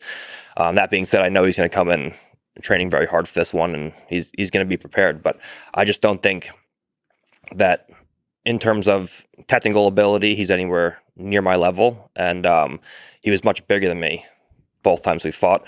The first time he was much bigger than me. The second time he was one weight class above me. So now there's not going to be an advantage in technicality, and there's also not going to be a physicality advantage. So I think he's just going to be beat everywhere. This is a good example of the scientific response to a comment, to a question. Yeah, so he's not that's a match you're not deeply concerned with in terms of the set of opponents, because you have and you will be facing a lot of really difficult. Yeah, that's actually, in my opinion, one of the easier matches because of the fact that we're relatively the same size. If I show up at 230 pounds, like a lot of the guys are 260, 270 plus. So that extra weight does make a difference. I think out of that entire bracket, Felipe is probably going to be one of the easiest matches because of the fact that I can easily take him down.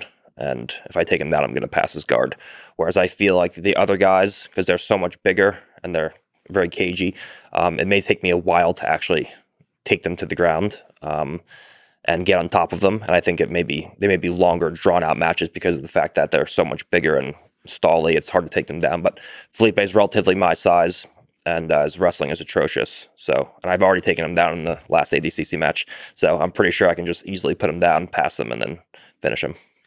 Well, I'm not sure what response I was expecting, but that was phrased beautifully. We talked about the Thiago Alves fight that George had, and John brought it up in class yesterday, I believe. But the point is, we're talking about wrestling, and I think that's a fascinating fight. That there's an incredible display of strategy, of skill, of heart. George, could you maybe talk about that fight? John, maybe too. What lessons you gained from that fight? Go ahead. It was your fight, not mine. Well, Or maybe it also tell what happened in terms of your injury. I think third round. oh yeah.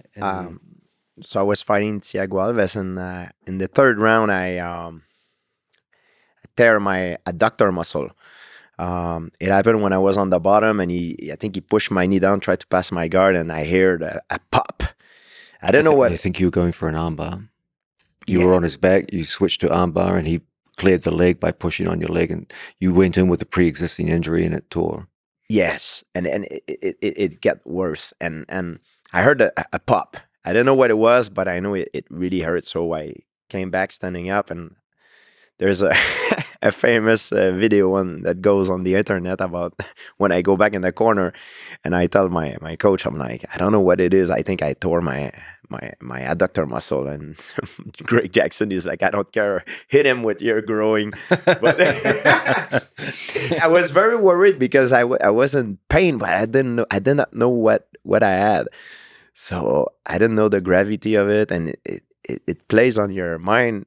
So, but I had to bite down my mouthpiece and finish the fight. You know, I knew I was ahead on the scorecard, and I needed to finish strong. So, what was your strategy there in terms of strikes, in terms of wrestling? So he's an exceptionally difficult opponent to take down. Yeah, well, at first I knew I had a good jab, a good, to stay always from the outside, fight him from the outside and use my footwork, because he was like a tank. He was much bigger and much stronger than me. And I never wanted to stay in front of him. So it was all the way out or all the way in. And when I was coming all the way in, it was with my proactive or reactive takedown, where I myself initiated the takedown by using a distraction like a jab to make his end goes up, and then I go with a single or double leg, or to react, like baiting him for him to come hit me, and then while he's coming to hit me, I go change level, and that's the way I like to take my opponent down. Some guys, for example, like Khabib, for example, he's very good at bringing his opponent to the fence and use chain wrestling to take his opponent down. I find that for myself, I specialize more into explosive takedown in the center of the octagon, because I found it more economical for me. What did you see? You were commenting, John, about the wrestling. That was quite Interesting. I mean, also, can you generally comment on the fact that George St-Pierre, I don't think you wrestled. I started wrestling, I was 19 years old, but I wrestled some very good Russian guys. So they took me underneath their wing. But my ability to cover distance come from karate. It does not come from wrestling. Wrestling is how I finish once I get the leg, how I finish the takedown. So the timing and the movement and the explosion required for it is karate. Yeah. I think an important distinction to make here is one which George made throughout his career, and I believe, George, you were the greatest innovator in MMA history with regards to this. And this is the creation of what George calls shoot boxing, which is the amalgamation of striking technique, in George's case, mostly karate, because that was his martial arts background, into grappling, and in particular, takedowns. When most people say so-and-so has better wrestling in mixed martial arts, you have to be very careful what they mean by this. There are many highly credentialed wrestlers in the early days of mixed martial arts who went in and truly struggled to hit a takedown. Now, these are very, very good wrestlers who in a wrestling match would easily put down their opponent. But in a striking situation where the ranges are completely different and the setups are entirely different, the stances are different, even the overall conditions are different. You're no longer wearing shoes. People underestimate just what an impact it is for a wrestler to take the shoes off. You lose like 20% of your forward drive the minute you take off the shoes.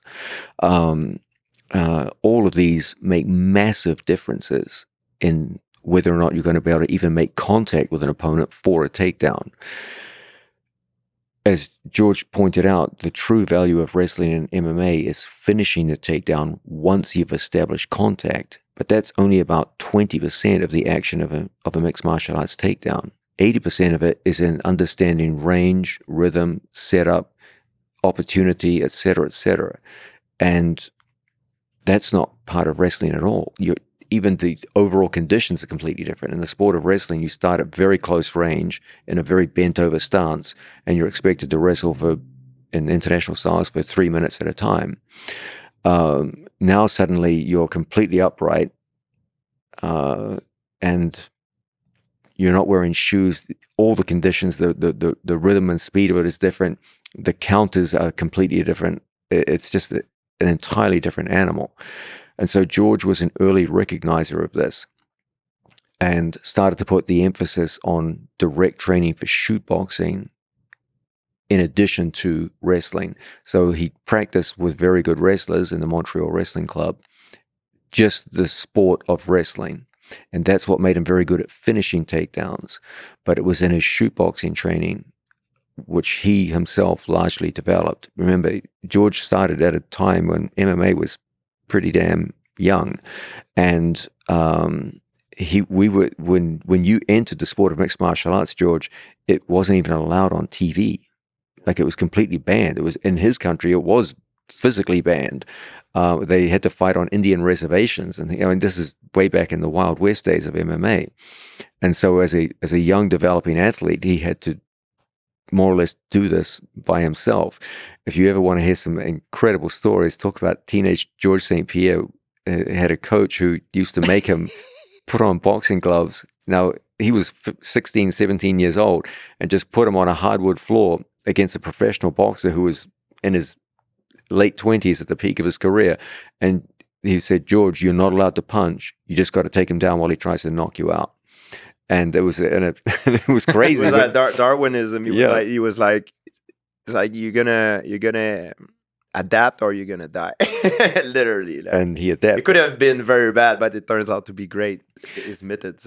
But there's a sense here in which people think, what determines your takedown ability in MMA is your wrestling skill. That your wrestling skill will determine your finishing ability on takedowns. But there's so much more to it than that. Whenever people say, what are the broad elements that determine the outcome of a mixed martial arts fight?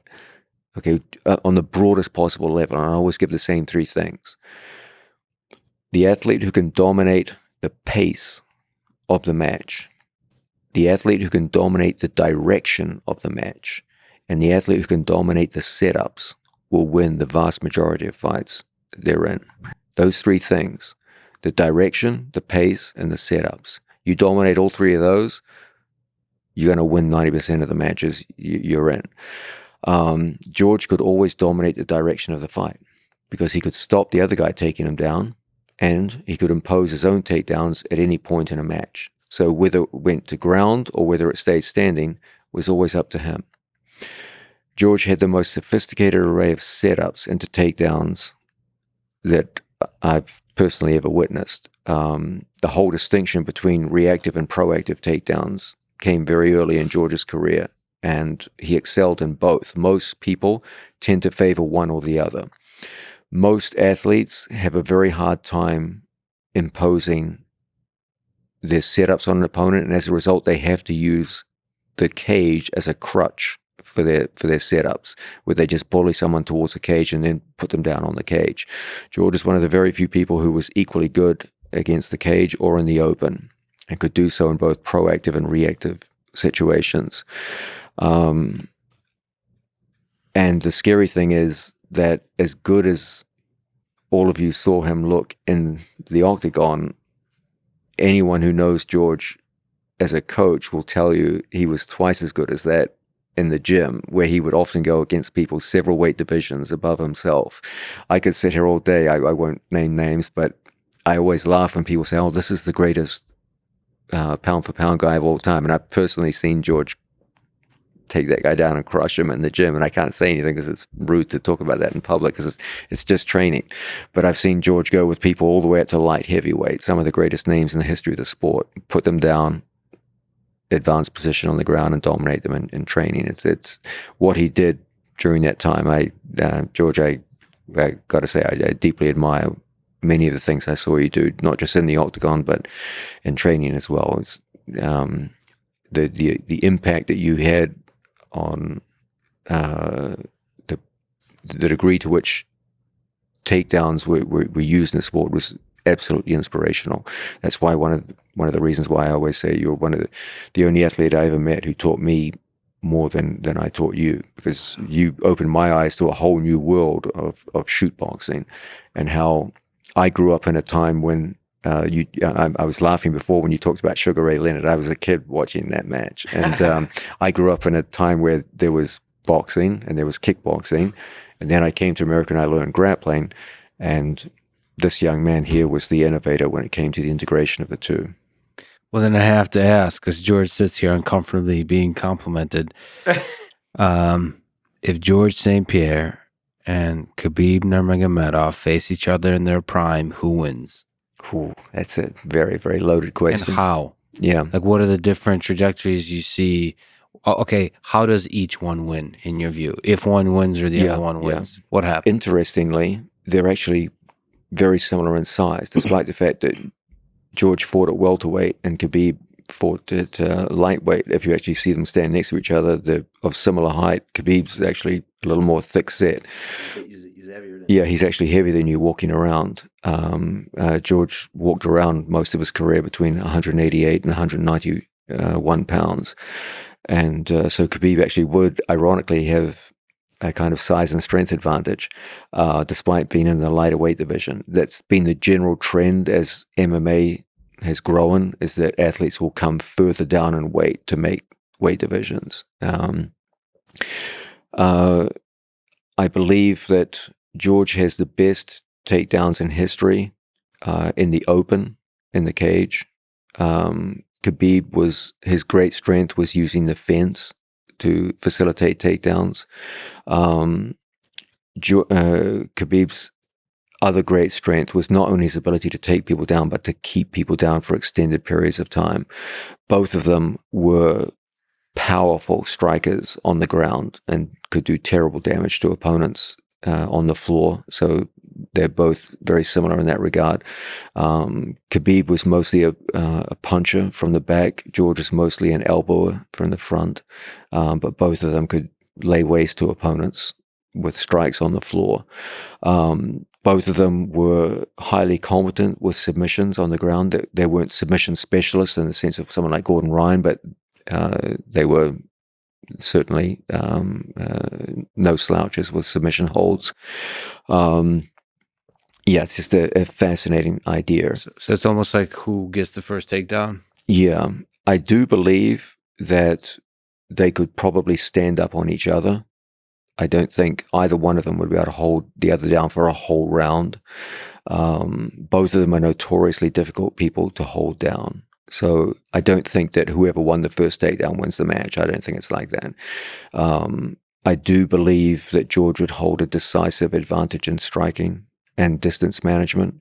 The few times that Khabib did look shaky is when Khabib was either advancing forward menacingly, but when he had to fight moving backwards, there was a definite asymmetry between his ability to fight going forwards, which was very good, and his ability to fight going backwards, which was noticeably weaker. George would often fight both forwards and backwards. With the Thiago Alves fight, most of the standing time, was going backwards. That's probably the single biggest difference between the two athletes in skill level would be in the standing position. On the ground, Khabib slight edge and takedowns on the fence, George slight edge and takedowns in the center. Ability to inflict damage on the floor, roughly equal. Ability to fight off the back, roughly equal. Ability to stand up from bottom, roughly equal. It's a very, very hard match. In terms of the biggest difference in skill level is going to be in the standing position. And so it would come down to, that doesn't necessarily mean that Khabib would lose in the standing position. He might just push it to the fence and just use match tactics where he kept the fight on the fence for significant periods of time. And you can win rounds in that fashion. So it's a match that could go either way. Both of them are absolutely the best that you'll ever see. I've always believed the three greatest mixed martial artists I've ever seen in my life were George St-Pierre, Khabib Nurmagomedov, and John Jones. The three of them have some interesting similarities and differences. All three beat every single person they ever faced. I know John Jones officially has a loss by DQ, but no one believes that was a loss. George does have 2 losses, but he defeated both athletes decisively in rematches. Khabib did it by having no losses. Interestingly, all 3 athletes have at least one match which is controversial in terms of who won and who lost. John Jones has had several matches which could have gone either way on the judges' scorecard. Khabib's match against Gleison Tibau could have gone either way. George's match with Hendricks could have gone either way. They all had matches that they won, which people would dispute the outcome. So that was a similarity between the 3 of them. All 3 of them have had the ability to dominate the direction of fights. When they want it to go down, it goes down. When they don't want it to go down, it doesn't. That's why I put such a heavy emphasis on that idea that a mixed martial arts champion must be able to determine the direction of a fight. It's the single most important attribute that they all must have. As to which of the 3 is the best, it's going to come down to criteria. You can't pull them apart. Which answer you give as to which of those 3 is the greatest of all time will come down to the criteria that you use. Okay, is it being undefeated? Is it the amount of time, or is it the quality of the opponents that they had? If you do it by quality of opponents, I think you probably have to give it to George. If you do it by measured dominance through not being defeated, then it has to go to Khabib. Arguably, you could say the same with John Jones, since his one loss is by DQ, but then you could also say the last 3 or 4 fights that John's had haven't been the same measure of dominance as we saw previously. So ultimately, you've got those 3 guys, in my opinion, and which one you choose will come down to who. It says more about who you are as a viewer than it does about the respective level of the athletes. You could throw a blanket over them. The 3 of them are just that good. and which one you select will probably say more about who you are as a viewer than it does about them as athletes. I believe the best fighter, the GOAT, is not even born. Because the generation that is present benefit of a huge advantage. They have knowledge, technology that we didn't have before. And we had the knowledge that the other generation did not have before. But I believe the GOAT is not even born yet. As good as they are today, I think you in sport where you can measure the performance, track and field, Olympic lifting, someone is better than the other one because you can measure the performance. Fighting, it's all subjective. We always debate of who would win, but the tendency in sport is that performance get better. I don't think it's because the athlete necessarily get better. It's because they have access to better technology, knowledge, and they learn from their predecessor. As long as that knowledge is transferred forward. So, something tells me that the greatest of all time lived a few thousand years ago, and it's forgotten. Some of the greatest warriors. Like, you imagine the kind of grapplers, the history didn't record them. There could have been small tribes where they developed mini UFCs, and they've developed the kind of things you have to think of, like the Gracies. Just a small family was able to develop so much so quickly. I often ask this discussion with John, and I think it's very important, like to mention. I ask you several times, like, what would happen if we would take a fighter of modern days facing the champion of Pankration? This is an interesting question, and you brought some incredible good point, and people don't realize it. Yeah, no, I think one of the great tragedies of martial arts history is our loss of the historical records of Pankration. Like, most of what we know was, from what I'm told, is actually lost in the fires of the Library of Alexandria, and we're left with only a pitiful amount of information on Pankration matches. But what we do know is that there was a very large participation in the sport, and that it was widely considered the most popular sport in the ancient Olympics, and that it was represented in the ancient Olympics for many hundreds of years, plus a long period of time before its introduction into the ancient Olympics. And so the development time that it may have had would have been very significant. As far as we know, most of the development would have been in the major Greek city-states for literally hundreds of years of development. Given its prestige as an Olympic sport, then the best athletes would have been doing it. Some of the sharpest minds that we know of in human history were involved in the sport. Plato, the great philosopher, was a Pankrationist in his youth. In fact, his name, Plato, is a nickname. Platus is like plate. It means broad or big guy, like the big guy.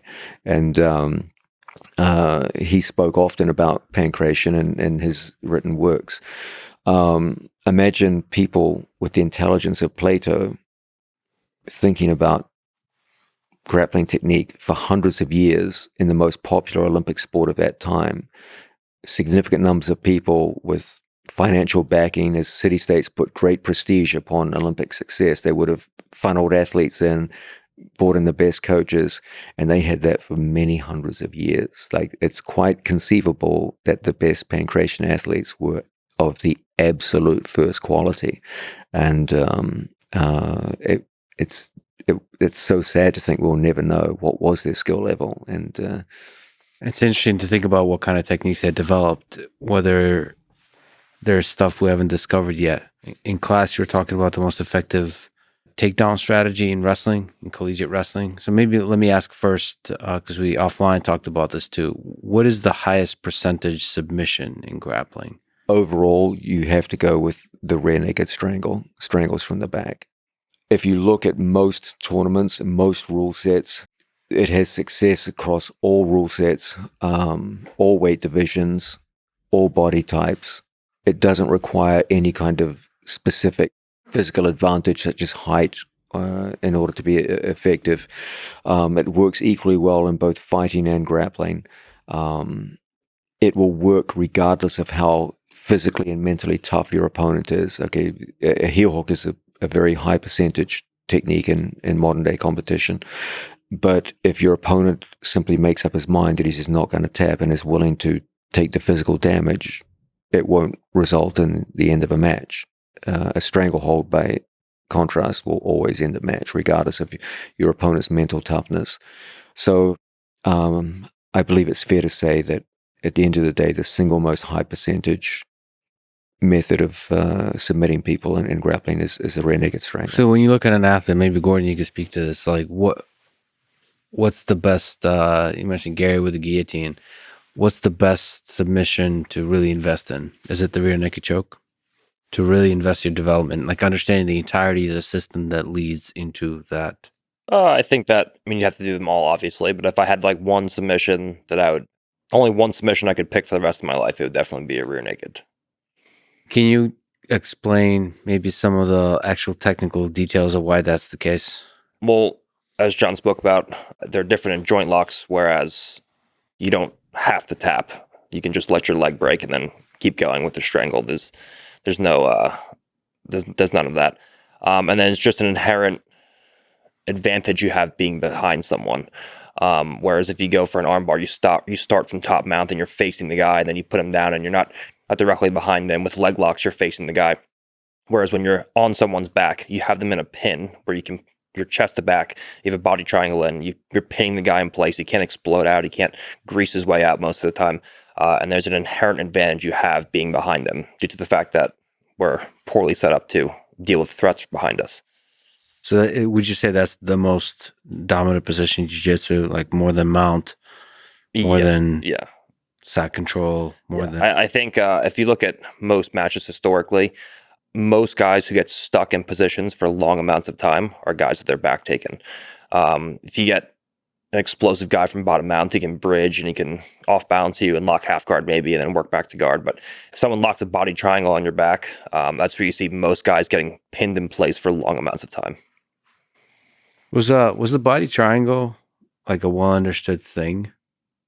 Was that an invention at some point, like as a system, as a control position? Perhaps some of your listeners can correct me on this, but I believe there was a technique banned in judo called dojime, which involved crossing feet or locking a triangle around the abdominals from the back. And it was banned in judo, I believe, because of intestinal injuries, which occurred in the early developmental days of judo. And in the modern era, when I first began jiu-jitsu, body triangles were relatively rare. They were not a standard part of class. And sometime around the late 1990s, early 2000s, people started to realize, hey, this is a stronger method of control. It greatly increases the amount of control you have of your opponent's hips and torso over regular hooks.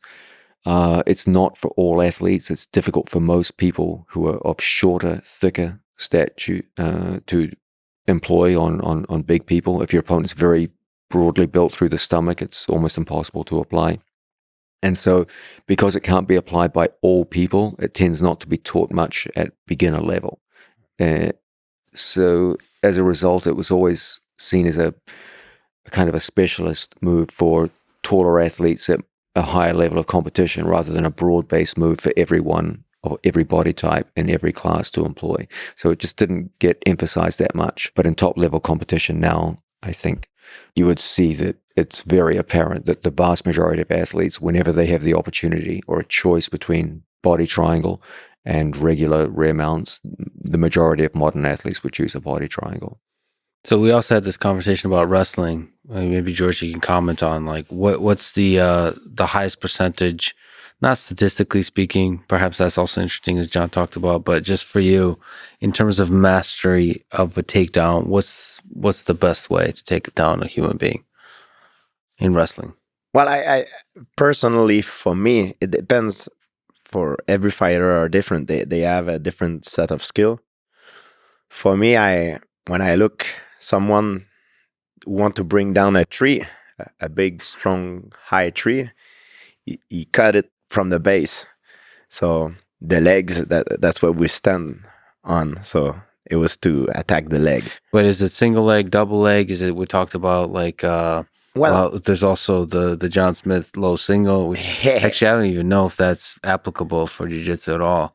You can use it, but it runs into the problem with submission holds. Yeah. It's not impossible to use, but without shoes and in a situation where there's a whole plethora of submission holds and the scoring, it's a little more difficult to use. Yeah.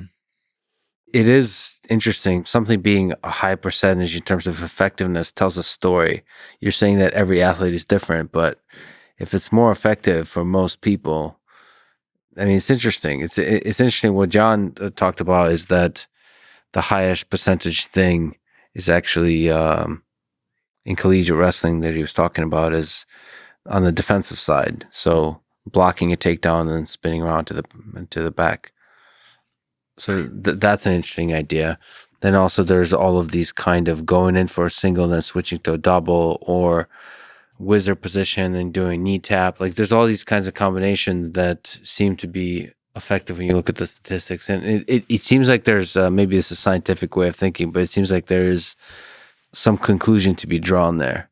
Oh yeah, I believe you need to the high percentage move. There's a reason why it works. I think it's made for a bigger amount of people.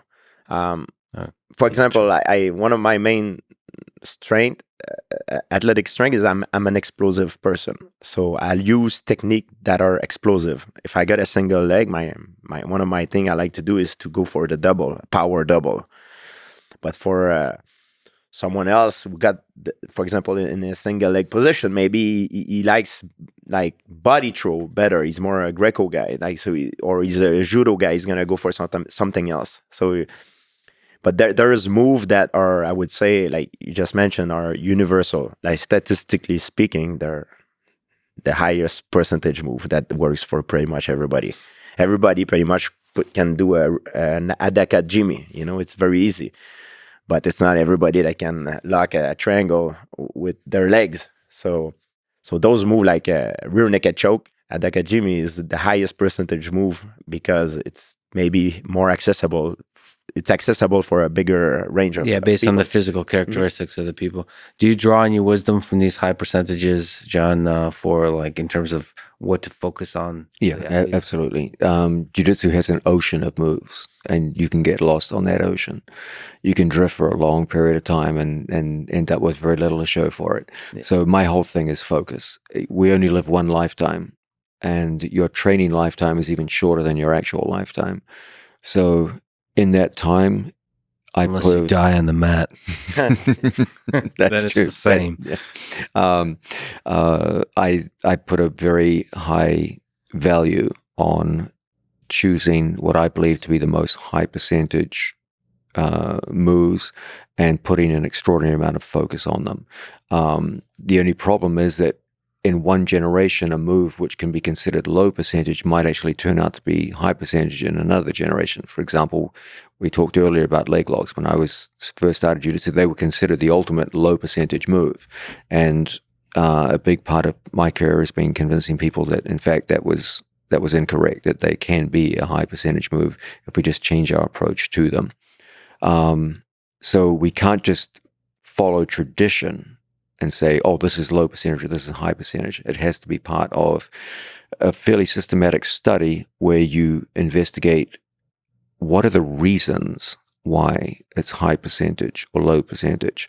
With regards to takedowns, if you look at what we can consider the most high percentage takedowns, if you're in front of someone, the single most high percentage way of taking them down is to get a hold of both of their legs and push them backwards.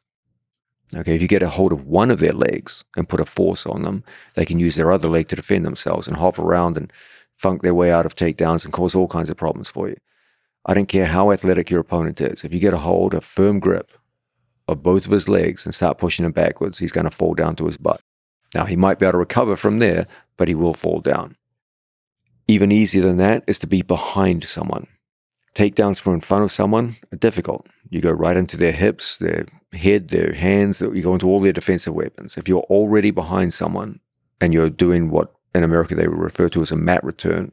This is significantly easier than taking someone down from the front. If you have control of their head in a front headlock position, you've already closed distance on your opponent. You already have close contact. You don't have to worry about shooting anymore. There's no sprawl out of that. You don't have to worry about guillotines, kimuras, or the standard defenses. Those will intrinsically be easier takedowns out of front headlock. And so if we're going to talk about high percentage technique, I always go back to the mechanics of it rather than just historical tradition, because historical tradition can be wrong. It was wrong about leg locks. It can be wrong about other things too. So my primary thing is, okay, talk to me about mechanics. That's what ultimately is going to determine whether something is high percentage or not. Gordon pointed out earlier that when you're behind someone, you have innate physical advantages over the other guy. The human body is set up entirely to defend threats from the front. We are poorly adapted to defending threats from the rear. We don't have eyes in the back of our head. We can't apply pushing strength backwards. If you get behind someone, takedowns are 10 times easier from behind someone than they are when you're in front of someone. If you have to take someone down from the front, get a hold of both of their legs. If you can get a hold of both of their legs and impart a pushing force, you will almost always knock them down. If you can get a hold of their head and work takedowns from there, again, it's much easier because most of their defensive apparatus has been taken away from them before the takedown even begins. And so for me, the most high percentage takedowns will always be from the front, double legs.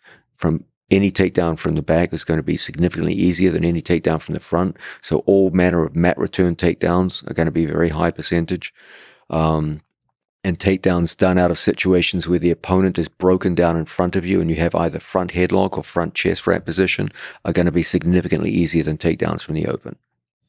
Of course, you have to consider the full spectrum of mechanics involved here. It's possible that an outside low single leading to a double leg is much higher percentage.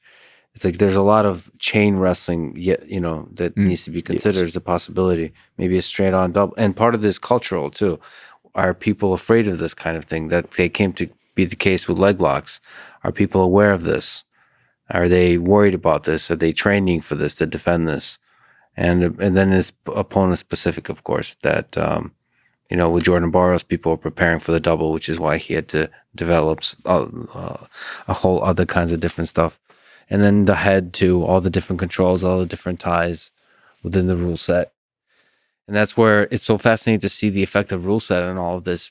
Judo over the past, I think, 20 years went through this every Olympics, different changes to the rule set, like fundamentally different in terms of what's allowed to grip, whether you're allowed to touch the legs at all. That was a big one in 2012, I think.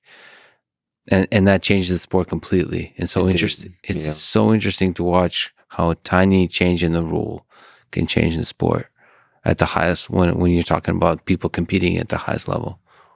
And the cool thing there is the rule change happens on a scale of every 4 years. So you get to see people that are at the top of their game have to recompute. So it's not like you have a new generation of people coming up with the rules. They have to figure, oh shit, you're not allowed to, it's the equivalent of saying you're not allowed to kick anymore in MMA. Because you were not allowed to grab legs anymore in judo. Interestingly, if you look at the case of judo, if you look at the world rankings of athletes, when they went through one of the most significant rule changes in judo history, where they banned any form of grabbing the legs, the ranking of athletes didn't change much. Yeah, that tells you that there's a reason why those guys are at the top. Yeah. And it doesn't have to do that they're specific to a rule set. Yeah. Think about that in terms of, imagine, for example, in mixed martial arts, if they just said, hey, starting next week, instead of having 3 5-minute rounds, it's going to be 15 minutes straight. That would massively change the preparation of the athletes. It's a different game at that point. And judo literally was a different game before 2010 and after 2010. And yet, the international rankings didn't really change that much. The countries that were dominant before remain dominant. The athletes that remained before largely remain the same. You would think with such a massive change, all the rankings would have been thrown upside down, but they weren't. And again, it goes back to this idea that there's a reason why the guys at the top are at the top. And now for something completely different, we talked about aliens earlier. So George brought up Bob Lazar. I will likely probably talk to Bob Lazar on this podcast, and then John had a skeptical look on his face about aliens. So let me ask John and Gordon: do you think there's intelligent alien civilizations out there in the universe outside of our own? The universe is unimaginably large. The idea that we are the only life forms in a cosmos as large as this is, I think, naive and foolish. There's a very high likelihood that if life could evolve on this planet, that it could have done so on many, many other planets around the cosmos. I think anyone who puts even a moment's thought into this would realize that there's almost certainly other forms of life out there. The real question with regards to the alien community is, have they got here, and are they circling our planet in little silver saucers and making observations and periodically stealing people for experimentation purposes? Doesn't have to be silver saucers. It could be different other color saucers. And that question, I'm not at all convinced. No, I don't think. Recently, Navy footage has come out showing some very interesting phenomena. If you talk to almost any experienced pilot, they will tell you they've seen things in the upper atmosphere that are very difficult to explain. I'll be the first one to agree with you on this. There are some things out there that are extremely difficult to explain. Like literally UFOs, unidentified flying objects. We just don't know what they are. But to go from the idea that there's things out there that we don't understand to there's like little creatures running around and that these somehow exist, I just reserve judgment. I just say I'm agnostic about these things. I think it's possible, but all the evidence that I've been shown so far was insufficient to come to any kind of definite conclusions. Until aliens land in Central Park on Tuesday afternoon at 3 p.m. and get out with little alien ray guns and start shooting people, I don't believe in many of the stories that get told. Well, what about if it's not little aliens with ray guns, but something very different, very, very difficult to detect for us humans, us very human-centric creatures? At that point, it's a fascinating idea, and it's certainly possible, but show me the evidence. All right. What about you, Gordon? Do you look at the cosmos and ponder the stars often? I think it's fair points John raised.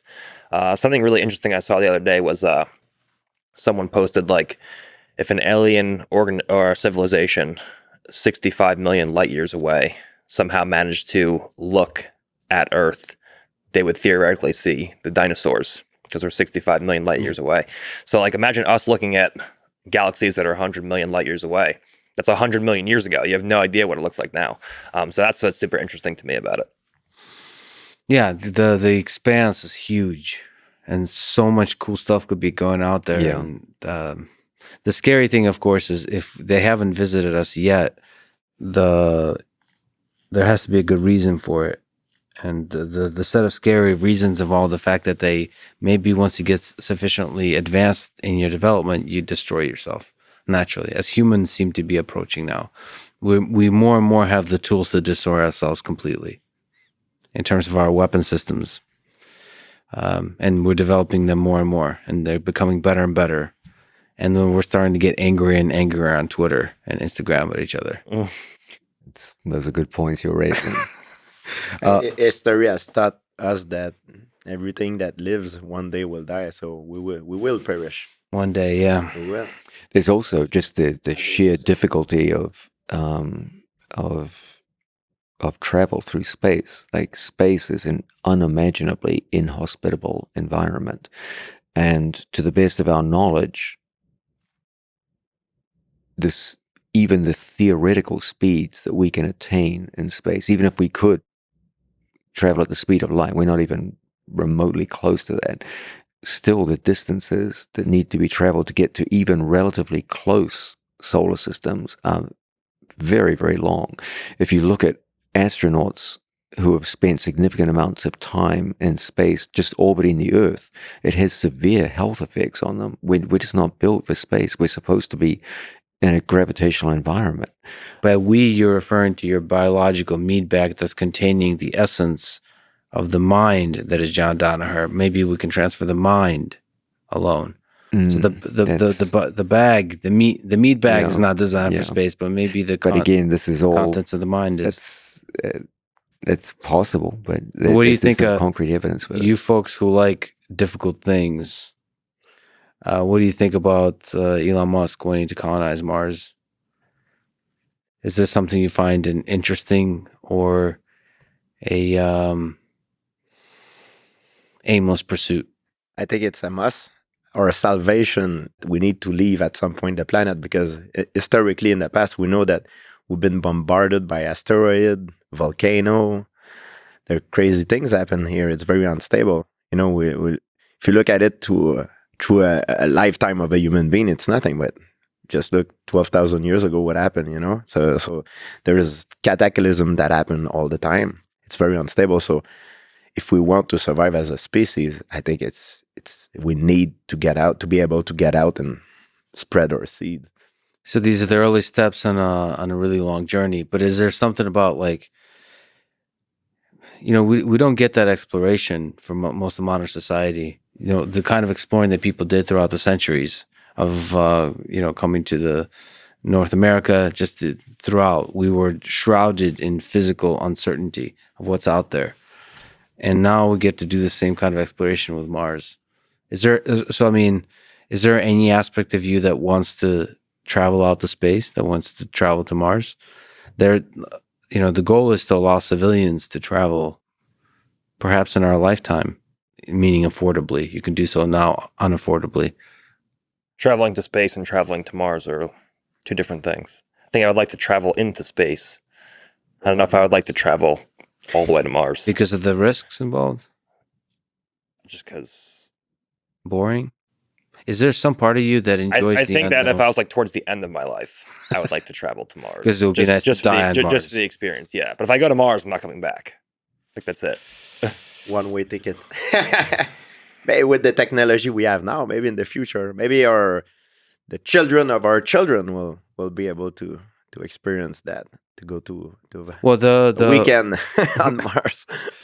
Well, the whole design of the Starship that the SpaceX is working on is supposed to come back. It's supposed to be reusable, so it's not a one-way ticket. That's the whole point. It's always going back and forth, back and forth. What's the time frame between two planets, like, to travel from?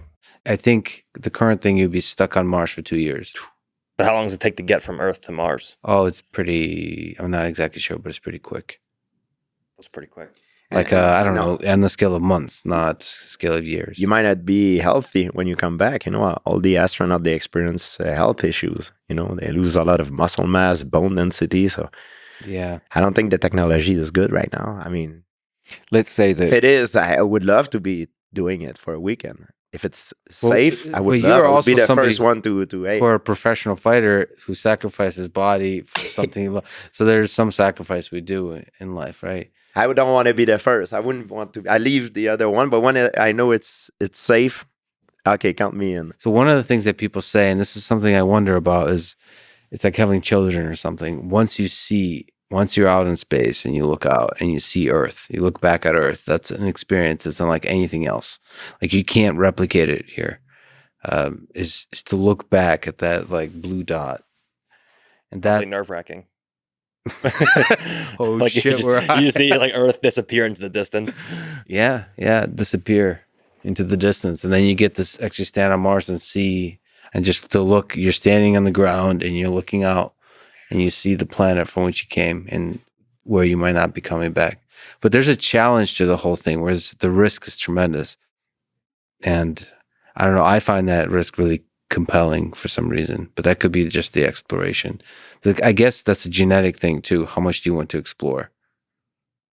there's a sense, though, in which even in the best case scenario, where they did get the technology to whisk you to Mars in a fairly short period of time, it's kind of an inauthentic sense of exploration, because your participation in it is no more exciting than your participation in an airline flight to a foreign country. You're basically you didn't have anything to do with the creation of the vessel. You're not in command of the vessel. You're not in any way, shape, or form important to the mission. You're just a person sitting in a passenger seat, and you get off in a destination the same way you would if you flew to Singapore or London or someplace like that. Well, there's a hierarchy of there's a leadership, and then there's a bunch of people, and they all have roles. You don't get to go to Mars without having some skill set to contribute. But you made it sound like space tourism, where you just pay a ticket. I think it's a long time before you have space tourism to Mars where you have nothing to contribute. Okay. Like you will have to. So what do? You go through like a training program? You go training program, and then there's technical things you would be contributing. So they would bring people, in terms of agriculture. I don't know. Okay, so this is better. This sounds like they're more like explorers. Like if you talked before about explorers in human history, where Magellan sets off on his boat, and every person on the boat had a specific function. They were all into the mission in a very authentic fashion. If they weren't on the boat, the performance of the crew would somehow suffer. So this sounds much better. And with Magellan, I think most of the crew died. A significant number did, yeah. And from bacteria. I mean, from things that are unexpected and so on. And if we discover life on Mars, I mean, who knows what that entails? Because that's like a manned mission to Mars would likely be very driven by the research to do all the kind of exploration required to find life. Now, from Mr. Musk's point of view as a developer, presumably there has to be some kind of financial incentive here too. Is there some kind of financial benefit to Mars missions? Is presumably there wouldn't be that many people on Earth that could afford a ticket to pay for the kind of research and development that would require this. Is there some kind of mining on Mars of minerals that would be useful? I think there's a lot of answers to this, but the only honest answer is the one that looks back into human history, where we did a lot of things just because we could. A lot of hard things just because we could, and that led to a lot of innovation that ultimately made our life better. So this is why you have NASA. This is why you have government organizations. Like, what's the purpose of NASA? NASA would answer that by saying, okay, well, we're helping launch satellites up there. They'll have a bunch of answers, but the reality is the programs were funded in large part by our desire to explore the unknown. And there's some aspect to which we have to all invest into that, because historically speaking, that has produced a lot of cool things along the way that were totally unexpected. But NASA is funded by public funding, the taxpayer. How is Mr. Musk going to fund this? Well, currently, most of the funding with SpaceX is NASA giving money so they're making a competition. Who can get our satellites? We need to go to was for the space station to resupply the space station, or we need to launch satellites up. Who's going to carry those quote unquote payloads? They just so NASA is paying whoever the heck wants to get kilograms of thing up into space. This is NASA's specialty? Why did they just give up on that? Well, they realized when Mr. Musk came along, and then Bezos and others, that said we can do it for 1/10 the price. So why should the taxpayers pay for the? Why don't you, NASA, do what you do well, which is like test out cutting edge stuff, make sure they're safe. And now that we've developed a car, let us UPS and FedEx take care of doing this at scale, doing it cheaper, doing it better. Wow. I mean, that's the argument. And NASA what they realized is it took way, way too long to do stuff. When you're investing millions, sometimes billions of dollars into a project, the bureaucracy builds up and the conservatism builds up to where you really have to test everything out. So projects take years. And then you have somebody like Elon Musk coming along and says, well, let's do launches every week. And as opposed to just throwing away the rocket, we'll reuse the rocket. That was one of the sort of cutting edge inventions. It's a dumb, obvious idea. Like Elon says, why do you throw away the plane? It's the equivalent as if you flew a plane every time you threw it away. Why are we every time throwing away the plane? But NASA's tried that kind of thing with the space shuttle since the 1970s. And Yes, well, they did that with the space shuttle, but not at the scale here. That it was the space shuttle was seen as this like majestic, amazing thing that requires a huge amount of investment. With Elon Musk, is like no, every basic rocket should be reusable.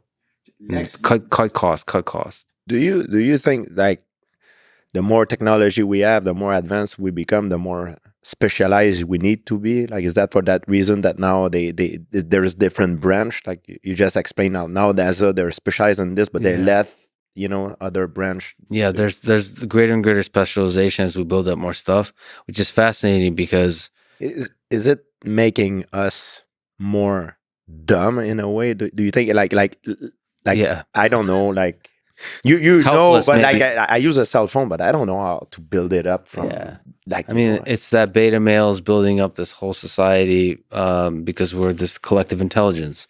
We rely on each other more and more, and I do also see sort of the rise of conspiracy theories and all those kinds of things because, like, I've been talking to a few folks about flat Earth recently. It's fascinating. It's fascinating. There's a large community of people that believe the Earth is flat, and that idea takes hold in this day and age. Of all the ideas, that's the one that takes hold for a large number of people, and I think that's a consequence of this kind of specialization, where it's just a huge amount of experts. But if you look out into our world and try to reason simply about our existence, we are losing the skill to do that because more and more people are specialized as opposed to general thinkers. We're like extremely good at specific things. Are we capable now to do a robot that is self-aware? That's one, the legged one. It's no, self-aware. Like it's not self-aware. It's been listening, but it's not self-aware currently. But do you think a human being is self-aware? Or that's a good question. I mean, I ask this question all the time. When the robots move, there's a sense of when they turn on, something entered that robot. Wow. And when it turns off, something left. If they move in a certain kind of way, and if they surprise you, there's certain elements that enable us to see the magic in a living being. And some of them, I mean, we can maybe list them, but it's the ability to surprise you. It's the ability to make mistakes and learn from them visibly. There's a bunch of things that you just, I don't know, it just feels like it has the magic of what is a living being, and which is what humans have. And I try to think about how do you replicate that into a machine. So when you turn it on enough, you feel like it dies every time and it reborn, right? So for most machines, we don't feel that way. We don't, when we unplug things, we don't feel that way. I don't know why we don't feel that way. That's an interesting question. But I think when the robot has certain qualities like memory, like ability to recognize you, yeah, you start to feel like you're turning off an organism. So whenever I have like the robots that recognize me and remember, this is important, that all the things we've experienced together, then it's like, holy shit, that's a living thing. But does he remember? It feels like a living thing. Does he remember your robot? Does he remember things that happened before you unplugged in? Is it like he's sleeping? Like is he wake up, or is he like dead? No, so or right now we start to zero every. No, it doesn't start at zero. It remembers everything. That's the key. Every time you unplug. Yeah. Wow. It's storing the memory, but the memories are basic. They're like, okay, we walked around the kitchen, and then you looked at me. I mean, the memories, it's like data. It's not like we've experienced. It's able to actually experience anything deep like we humans can. But just the fact of memory. It's like the toaster or the microwave don't give a shit about me.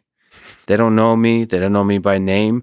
They wouldn't recognize my face as being different from Gordon's. They wouldn't know the difference. And they wouldn't remember, the microwave currently doesn't remember, the times I've been sad or happy, like what food I put into it. It doesn't remember this, when I was being a fat ass or when I was being in good shape, and all just those memories are enough to make you feel when you turn a thing off. It's like shit. Wow. That's a living thing disappearing. Of course, that's kind of an anthropomorphism we do to each other, but that's something. It's, that makes me believe it's possible to create systems with which we can have a connection that are non-human, like similar to dogs and cats and so on. It just makes me, and that's what's interesting to me, because ultimately I feel like they'll help us understand ourselves and maybe practice grappling moves. Anyway, well, let me ask the advice question. Now that we're together, I've spoken to John, I spoke to George. What advice would you give to young folks, whether we're talking about sport, like excelling, becoming great at grappling, becoming great at fighting, becoming great at whatever sport they take on, or at life in general, whether they're maybe in high school or in college? What advice would you give them to excel at that thing they take on? I don't know if I'm qualified to answer this because I'm only 26. So you're at the top. You said giving advice to young people. For me, I think the two biggest things are find something that you're both talented in and you enjoy. I think that if you enjoy something but you're terrible at it, it's going to be hard for you to be successful in life in that given area. And it's going to be hard to do something for long amounts of time if you're talented at it but you don't enjoy doing it. It's easy to come in and train hard for a month or for 2 months or for a year. You can be very talented at it, but if you come in, it's a different story to come in every day for 5 years in a row, for 10 years in a row, for 15 years in a row. So I think finding something that you're both talented in and something you enjoy are probably the two biggest things for me. How do you find the joy in it? So you've been training insane amount, a lot. You've been doing it for a long time. Is there ways to rediscover the joy in it? Yeah, for me initially, it was just learning new stuff. You come in as a white belt, and every day you see a different move, and you're like, oh man, that's awesome. And then when I started to compete more seriously towards my professional career, it was the joy of doing camps and seeing the result of those camps and beating high-level athletes. And then I got to a point where I've beaten all the high-level athletes already, so who am I going to compete against? So now for me, the joy is just being the best athlete I can possibly be until I reach my prime, which I'm hoping is somewhere between 35 and 40. So instead of competing against the other athletes, I would be bored already because I already beat all the rest of the guys. But I know that now. I know that I can be better in a year from now or 2 years from now than I am today, and that for me is exciting. By the way, is there some aspect of teaching that's exciting to you? Yeah, because you become a better and better teacher over the years. Yeah.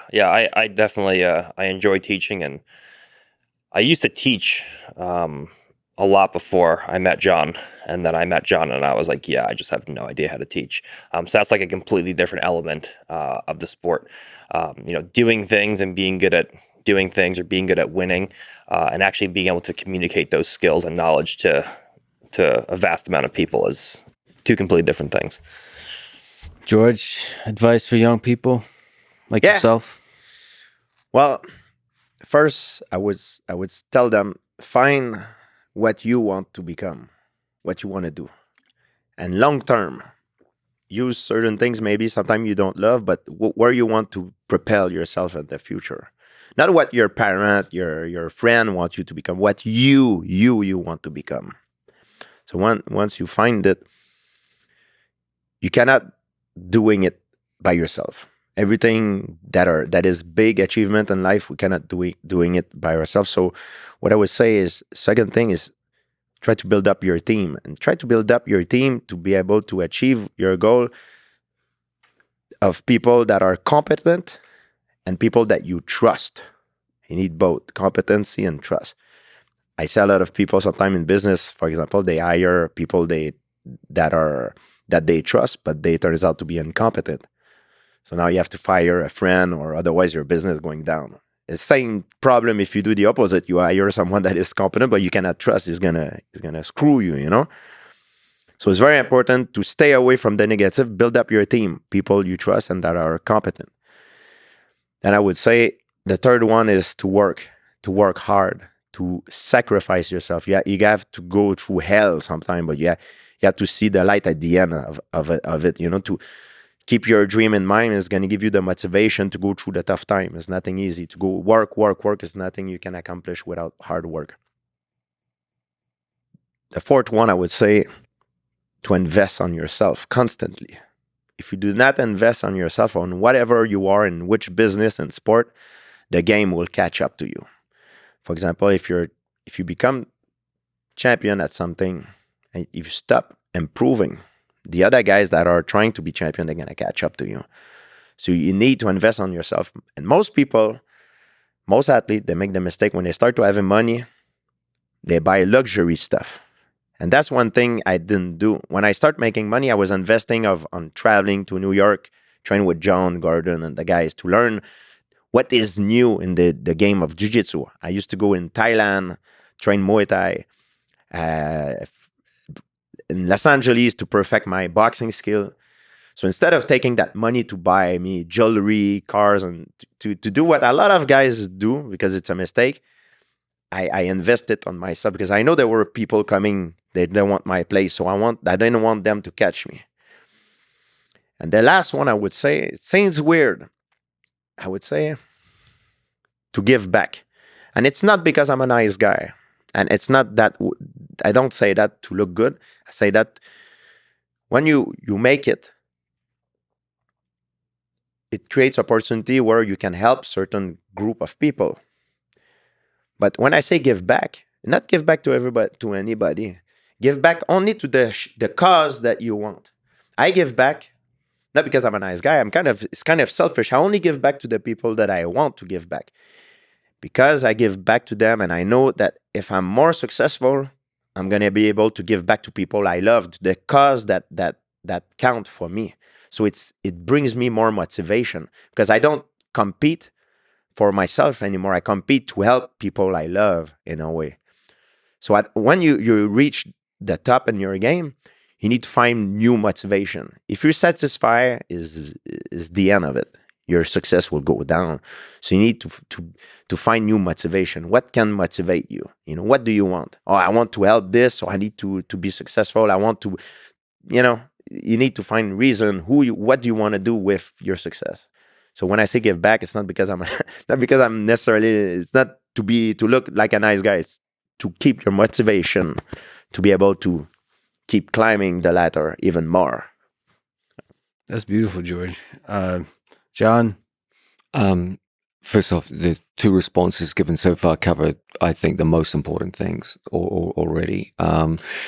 Gordon talked about the need for an underlying passion and enjoyment. If you don't have that, you're not going to have the longevity that is required. In order to build skills, which is ultimately everything's going to come down to your ability to build skills. You got to have some kind of underlying passion and enjoyment, which will keep you in the game long enough to build world championship skills. It's going to take a minimum of 5 years and quite possibly considerably longer than that. George talked about the idea of community. You're not going to make it by yourself. So you've got to be able to build people around you and build a trusting environment around you to develop those skills.